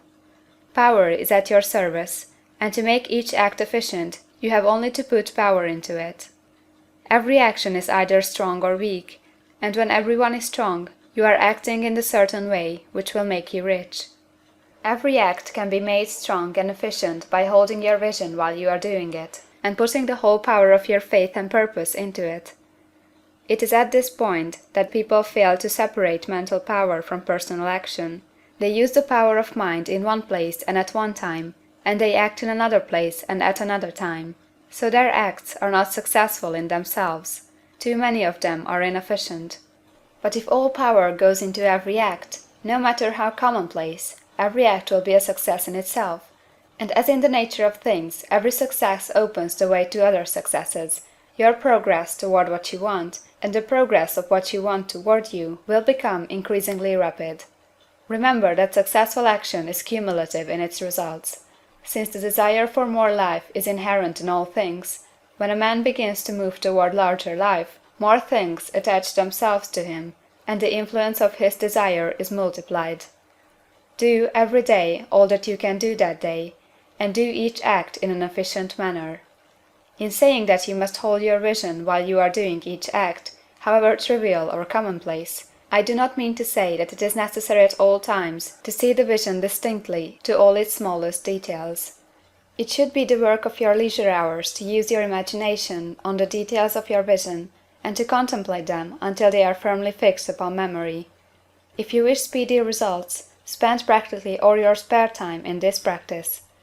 By continuous contemplation you will get the picture of what you want, even to the smallest details, so firmly fixed upon your mind, and so completely transferred to the mind of formless substance, that in your working hours you need only to mentally refer to the picture to stimulate your faith and purpose, and cause your best effort to be put forth.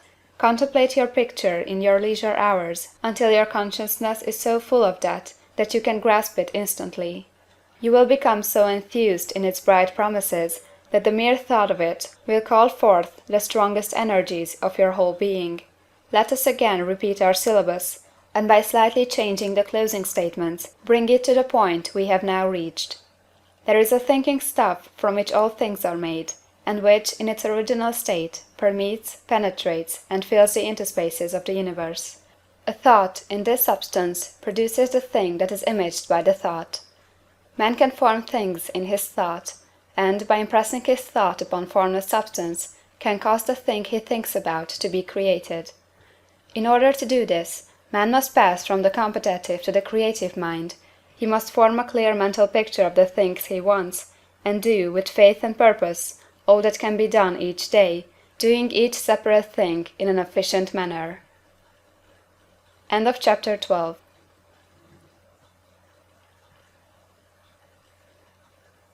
Chapter 13. Getting into the right business.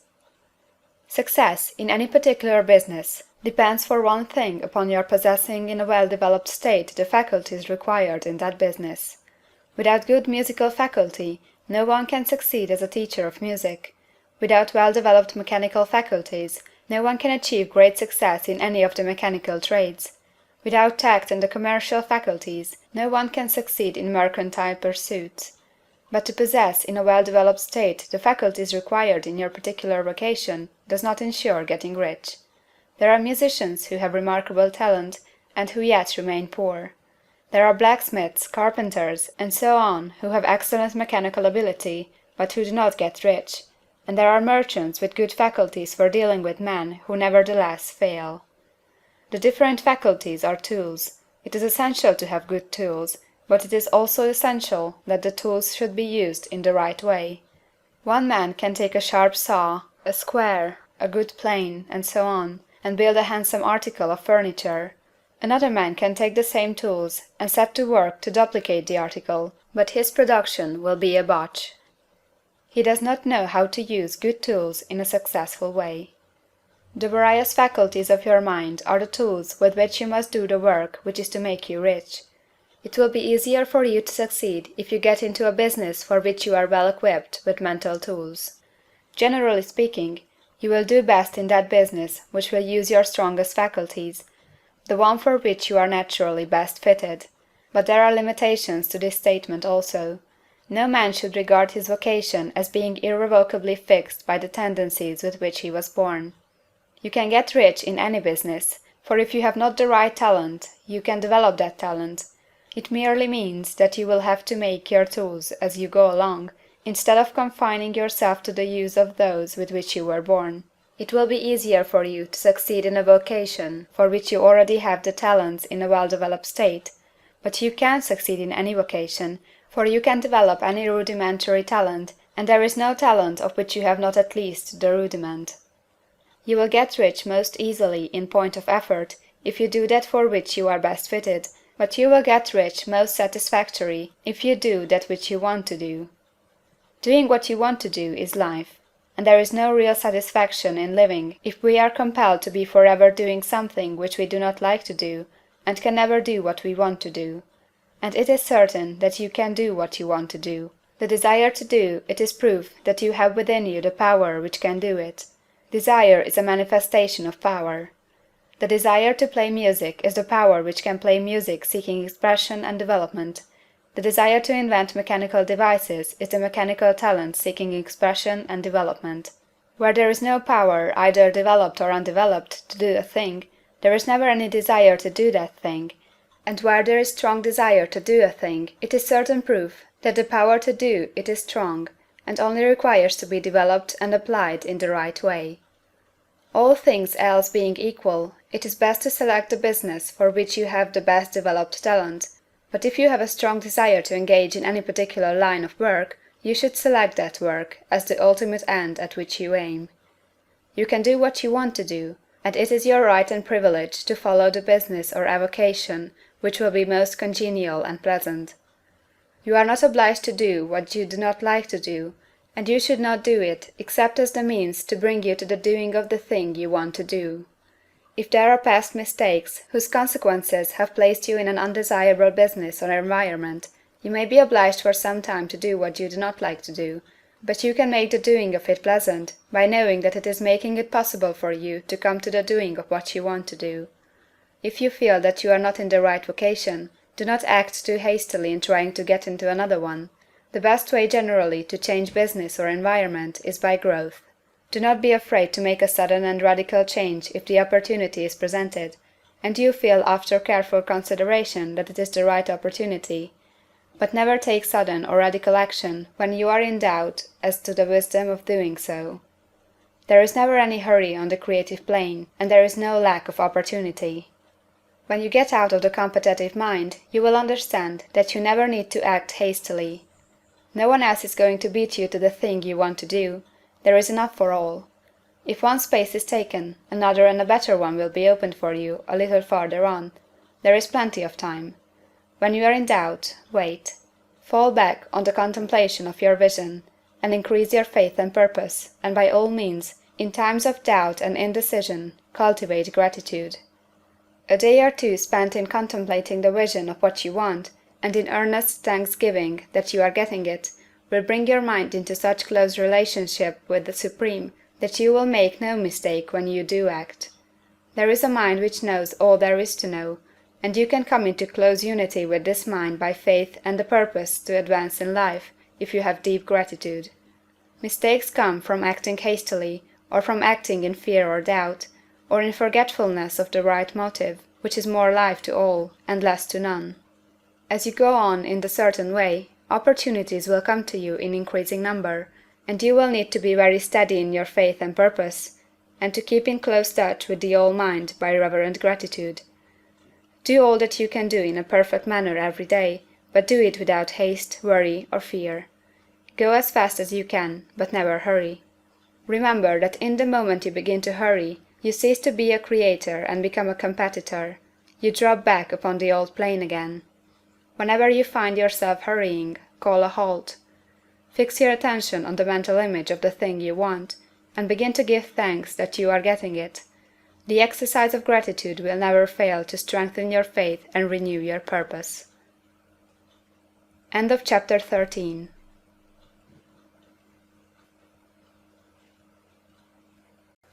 Chapter 14. The Impression of Increase. Whether you charge your vocation or not, your actions for the present must be those pertaining to the business in which you are now engaged. You can get into the business you want by making constructive use of the business you are already established in, by doing your daily work in a certain way.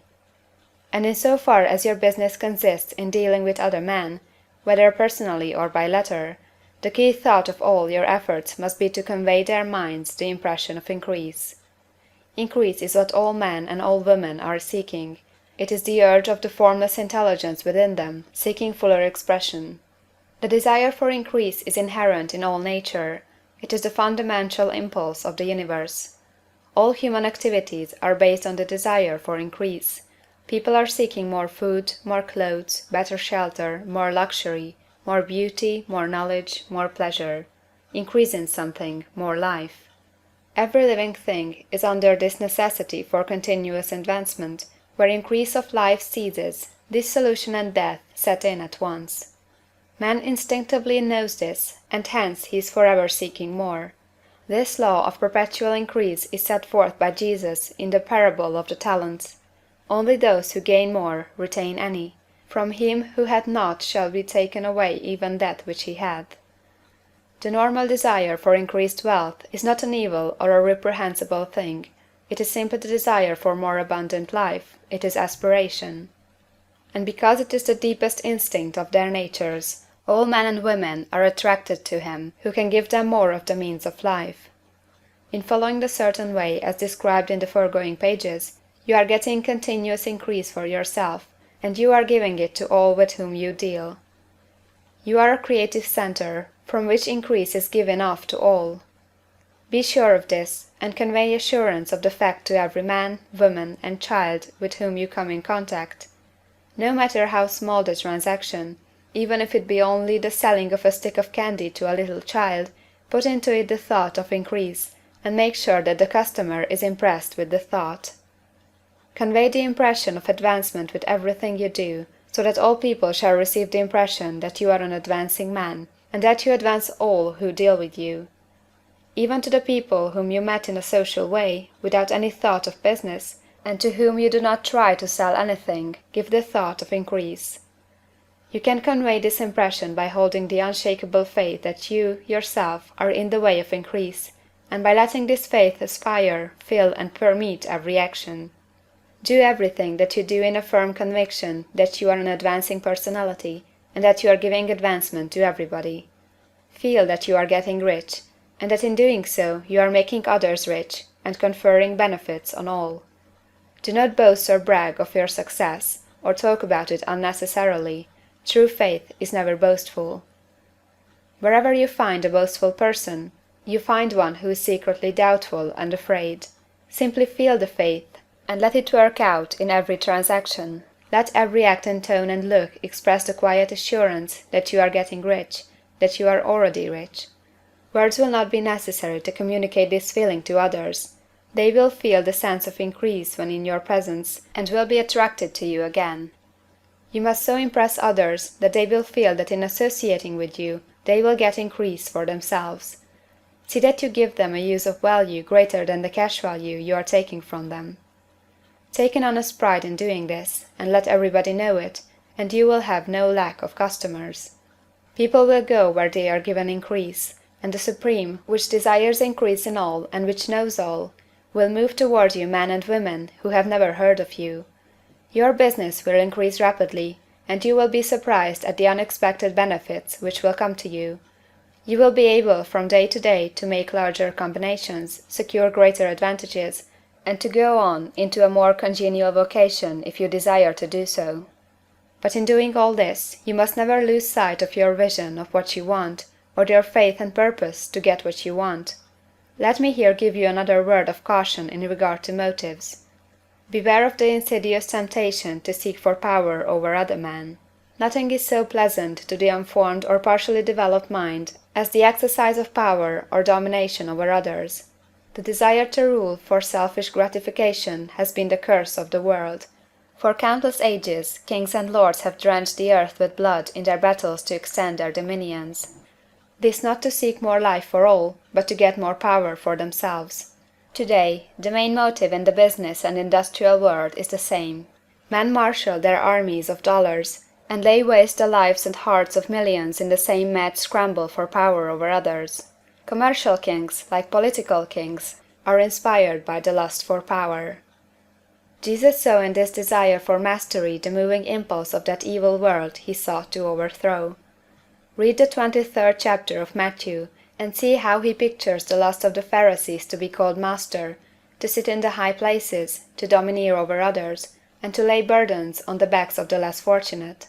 And note how he compares this lust for domination with the brotherly seeking for the common good to which he calls his disciples.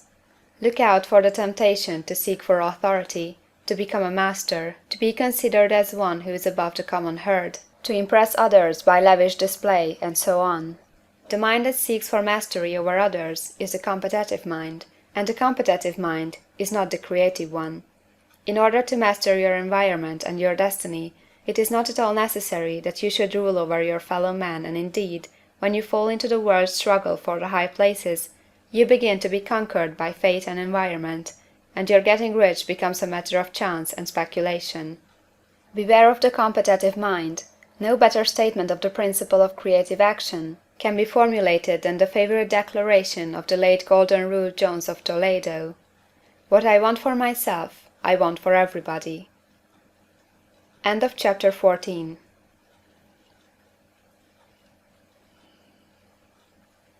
Chapter 15. The Advancing Man. What I have said in the last chapter applies as well to the professional man and the wage earner as to the man who is engaged in mercantile business. No matter whether you are a physician, a teacher, or a clergyman, if you can give increase of life to others and make them sensible of the fact, they will be attracted to you, and you will get rich. The physician who holds the vision of himself as a great and successful healer, and who works toward the complete realization of that vision with faith and purpose, as described in the former chapters, will come into such close touch with the source of life that he will be phenomenally successful. Patients will come to him in throngs. No one has a greater opportunity to carry into effect the teaching of this book than the practitioner of medicine. It does not matter to which of the various schools he may belong, for the principle of healing is common to all of them, and may be reached by all alike. The advancing man in medicine, who holds to a clear mental image of himself as successful, and who obeys the laws of faith, purpose, and gratitude, will cure every curable case he undertakes, no matter what remedies he may use. In the field of religion, the world cries out for the clergyman who can teach his hearers the true science of abundant life. He who masters the details of the science of getting rich, together with allied sciences of being well, of being great, and of winning love, and who teaches these details from the pulpit, will never lack for a congregation.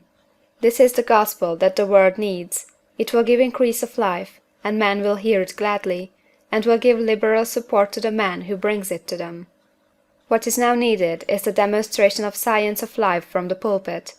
We want preachers who can not only tell us how, but who in their own persons will show us how. We need the preacher who will himself be rich, healthy, great, and beloved, to teach us how to attain these things, and when he comes he will find a numerous and loyal following. The same is true for the teacher who can inspire the children with the faith and purpose of the advancing life. He will never be out of a job. And any teacher who has this faith and purpose can give it to his pupils. He cannot help giving it to them if it is a part of his own life and practice. What is true of the teacher, preacher, and physician is true of the lawyer, dentist, real estate man, insurance agent, of everybody. The combined mental and personal action I have described is infallible. It cannot fail. Every man and woman who follows these instructions steadily, perseveringly, and to the letter will get rich. The law of the increase of life is as mathematically certain in its operation as the law of gravitation. Getting rich is an exact science. The wage earner will find this as true of his case as of any of the others mentioned. Do not feel that you have no chance to get rich because you are working where there is no visible opportunity for advancement, where wages are small and the cost of living high. Form your clear mental vision of what you want, and begin to act with faith and purpose. Do all the work you can do, every day, and do each piece of work in a perfectly successful manner. Put the power of success, and the purpose to get rich, into everything that you do. But do not do this merely with the idea of currying favor with your employer, in the hope that he, or those above you, will see your good work and advance you. It is not likely that they will do so. The man who is merely a good workman, filling his place to the very best of his ability, and satisfied with that, is valuable to his employer, and it is not to the employer's interest to promote him. He is worth more where he is. To secure advancement, something more is necessary than to be too large for your place. The man who is certain to advance is the one who is too big for his place, and who has a clear concept of what he wants to be, who knows that he can become what he wants to be, and who is determined to be what he wants to be. Do not try to more than fill your present place with the view of pleasing your employer. Do it with the idea of advancing yourself. Hold the faith and purpose of increase during work hours, after work hours, and before work hours. Hold it in such a way that every person who comes in contact with you, whether foreman, fellow workman, or social acquaintance, will feel the power of purpose radiating from you, so that everyone will get the sense of advancement and increase from you. Men will be attracted to you, and if there is no possibility for advancement in your present job, you will very soon see an opportunity to take another job. There is a power which never fails to present opportunity to the advancing man who is moving in obedience to law. God cannot help helping you if you act in a certain way. He must do so in order to help himself. There is nothing in your circumstances or the industrial situation that can keep you down. If you cannot get rich working for the Steel Trust, you can get rich on a 10-acre farm, and if you begin to move in a certain way, you will certainly escape from the clutches of the Steel Trust and get on to the farm or wherever else you wish to be. If a few thousands of its employees would enter upon the certain way, the Steel Trust would soon be in a bad plight. It would have to give its working men more opportunity, or to go out of business. Nobody has to work for a trust. The trusts can keep men in so-called hopeless conditions only so long as there are men who are too ignorant to know of the science of getting rich, or too intellectually slothful to practice it. Begin this way of thinking and acting, and your faith and purpose will make you quick to see any opportunity to better your condition. Such opportunities will speedily come, for the Supreme, working in all, and working for you, will bring them before you. Do not wait for an opportunity to be all that you want to be. When an opportunity to be more than you are now is presented, and you feel impelled toward it, take it. It will be the first step toward a greater opportunity. There is no such thing possible in this universe as the lack of opportunities for the man who is living the advancing life. It is inherent in the constitution of the cosmos that all things shall be for him and work together for his good, and he must certainly get rich if he acts and thinks in the certain way. So let wage-earning men and women study this book with great care, and enter with confidence upon the course of action it prescribes. It will not fail. End of chapter 15.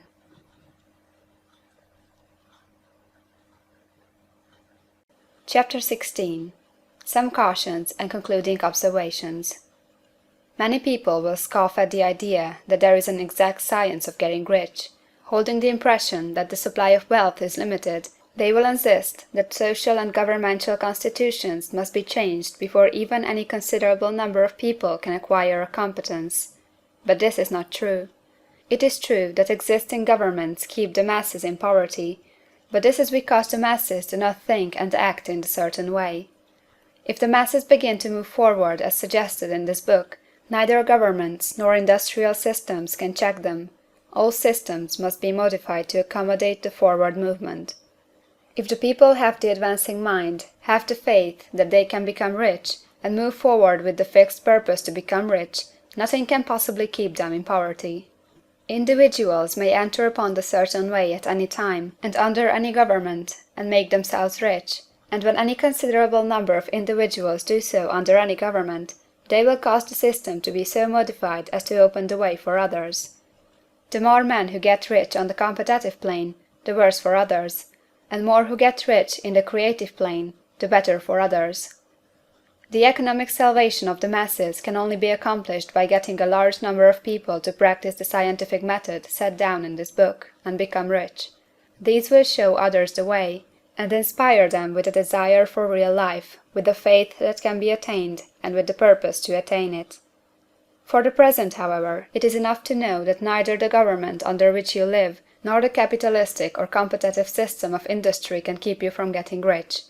When you enter upon the creative plane of thought, you will rise above all these things, and become a citizen of another kingdom. But remember that your thought must be held upon the creative plane. You are never for an instant to be betrayed into regarding the supply as limited, or into acting on the moral level of competition. Whenever you do fall into old ways of thought, correct yourself instantly. For when you are in the competitive mind, you have lost the cooperation of the mind of the whole. Do not spend any time in planning as to how you will meet possible emergencies in the future, except as the necessary policies may affect your actions today. You are concerned with doing today's work in a perfectly successful manner, and not with emergencies which may arise tomorrow. You can attend to them as they come. Do not concern yourself with questions as to how you shall surmount obstacles which may loom upon your business horizon, unless you see plainly that your course must be altered today in order to avoid them. No matter how tremendous an obstruction may appear at the distance, you will find that if you go in the certain way, it will disappear as you approach it, or that a way over, through, or around it will appear. No possible combination of circumstances can defeat a man or woman who is proceeding to get rich along strictly scientific lines. No man or woman who obeys the law can fail to get rich, any more than one can multiply 2 by 2 and fail to get 4. Give no anxious thought to possible disasters, obstacles, panics, or unfavorable combinations of circumstances. It is time enough to meet such things as they present themselves before you in the immediate present, and you will find that every difficulty carries with it the wherewithal for its overcoming. Guard your speech. Never speak of yourself, your affairs, or of anything else in a discouraged or discouraging way. Never admit the possibility of failure, or speak in a way that infers failure as a possibility. Never speak of the times as being hard, or of business conditions as being doubtful. Times may be hard and business doubtful for those who are on the competitive plane, but they can never be so for you. You can create what you want, and you are above fear. When others are having hard times and poor business, you will find your greatest opportunities. Train yourself to think of and to look upon the world as something which is becoming, which is growing, and to regard something evil as being only that which is undeveloped. Always speak in terms of advancement. To do otherwise is to deny your faith, and to deny your faith is to lose it. Never allow yourself to feel disappointed. You may expect to have a certain thing at a certain time, and not get it at that time, and this will appear to you like failure. But if you hold to your faith, you will find that the failure is only apparent. Go on in the certain way, and if you do not receive that thing, you will receive something so much better that you will see that the seeming failure was really a great success. A student in this science had set his mind on making a certain business combination which seemed to him at the time to be very desirable, and he worked for some weeks to bring it about. When the crucial time came, the thing failed in a perfectly inexplicable way. It was as if some unseen influence had been working secretly against him. He was not disappointed; on the contrary, he thanked God that his desire had been overruled, and went steadily on with a grateful mind. In a few weeks an opportunity so much better came his way that he would not have made the first deal on any account, and he saw that a mind which knew more than he knew had prevented him from losing the greater good by entangling himself with the lesser. That is the way every seeming failure will work out for you, if you keep your faith, hold to your purpose, have gratitude, and do, every day, all that can be done that day, doing each separate act in a successful manner. When you make a failure, it is because you have not asked for enough. Keep on, and a larger thing than you were asking will certainly come to you. Remember this. You will not fail because you lack the necessary talent to do what you wish to do. If you go on as I have directed, you will develop all that talent that is necessary for the doing of your work. It is not within the scope of this book to deal with the science of cultivating talent, but it is as certain and simple as the process of getting rich. However, do not hesitate or waver for fear when you come to any certain place you will fail for lack of ability. Keep right on, and when you come to that place the ability will be furnished for you.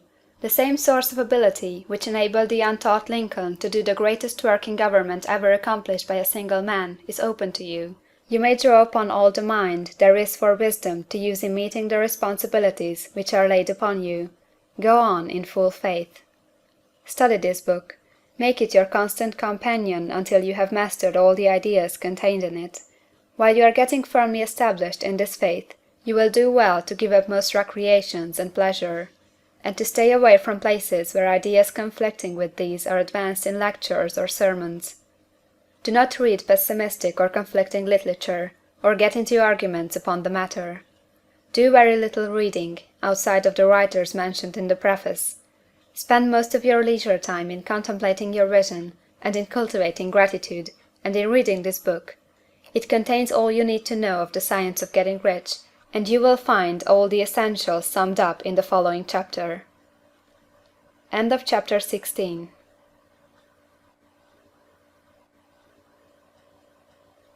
Chapter 17. Summary of the Science of Getting Rich. There is a thinking stuff from which all things are made, and which, in its original state, permeates, penetrates, and fills the interspaces of the universe. A thought in this substance produces the thing that is imaged by the thought. Man can form things in his thought, and by impressing his thought upon formless substance can cause the thing he thinks about to be created. In order to do this, man must pass from the competitive to the creative mind, otherwise he cannot be in harmony with the formless intelligence, which is always creative and never competitive in spirit. Man may come into full harmony with the formless substance by entertaining a lively and sincere gratitude for the blessings it bestows upon him. Gratitude unifies the mind of man with the intelligence of substance, so that man's thoughts are received by the formless. Man can remain upon the creative plane only by uniting himself with the formless intelligence through a deep and continuous feeling of gratitude. Man must form a clear and definite mental image of the things he wishes to have, to do, or to become, and he must hold this mental image in his thoughts while being deeply grateful to the Supreme that all he desires are granted to him. The man who wishes to get rich must spend his leisure hours in contemplating his vision, and in earnest thanksgiving that the reality is being given to him. Too much stress cannot be laid on the importance of frequent contemplation of the mental image, coupled with unwavering faith and devout gratitude. This is the process by which the impression is given to the formless, and the creative forces set in motion. The creative energy works through the established channels of natural growth and of the industrial and social order. All that is included in his mental image will surely be brought to the man who follows the instructions given above, and whose faith does not waver. What he wants will come to him through the ways of established trade and commerce. In order to receive his own when it shall come to him, man must be active, and this activity can only consist in more than filling his present place. He must keep in mind the purpose to get rich through the realization of his mental image, and he must do, every day, all that can be done that day, taking care to do each act in a successful manner. He must give to every man a use value in excess of the cash value he receives, so that each transaction makes for more life, and he must so hold the advancing thought that the impression of increase will be communicated to all with whom he comes in contact. The men and women who practice the foregoing instructions will certainly get rich, and the riches they receive will be in exact proportion to the definiteness of their vision, the fixity of their purpose, the steadiness of their faith, and the depth of their gratitude. End of chapter 17. And end of The Science of Getting Rich, by Wallace D. Wattles.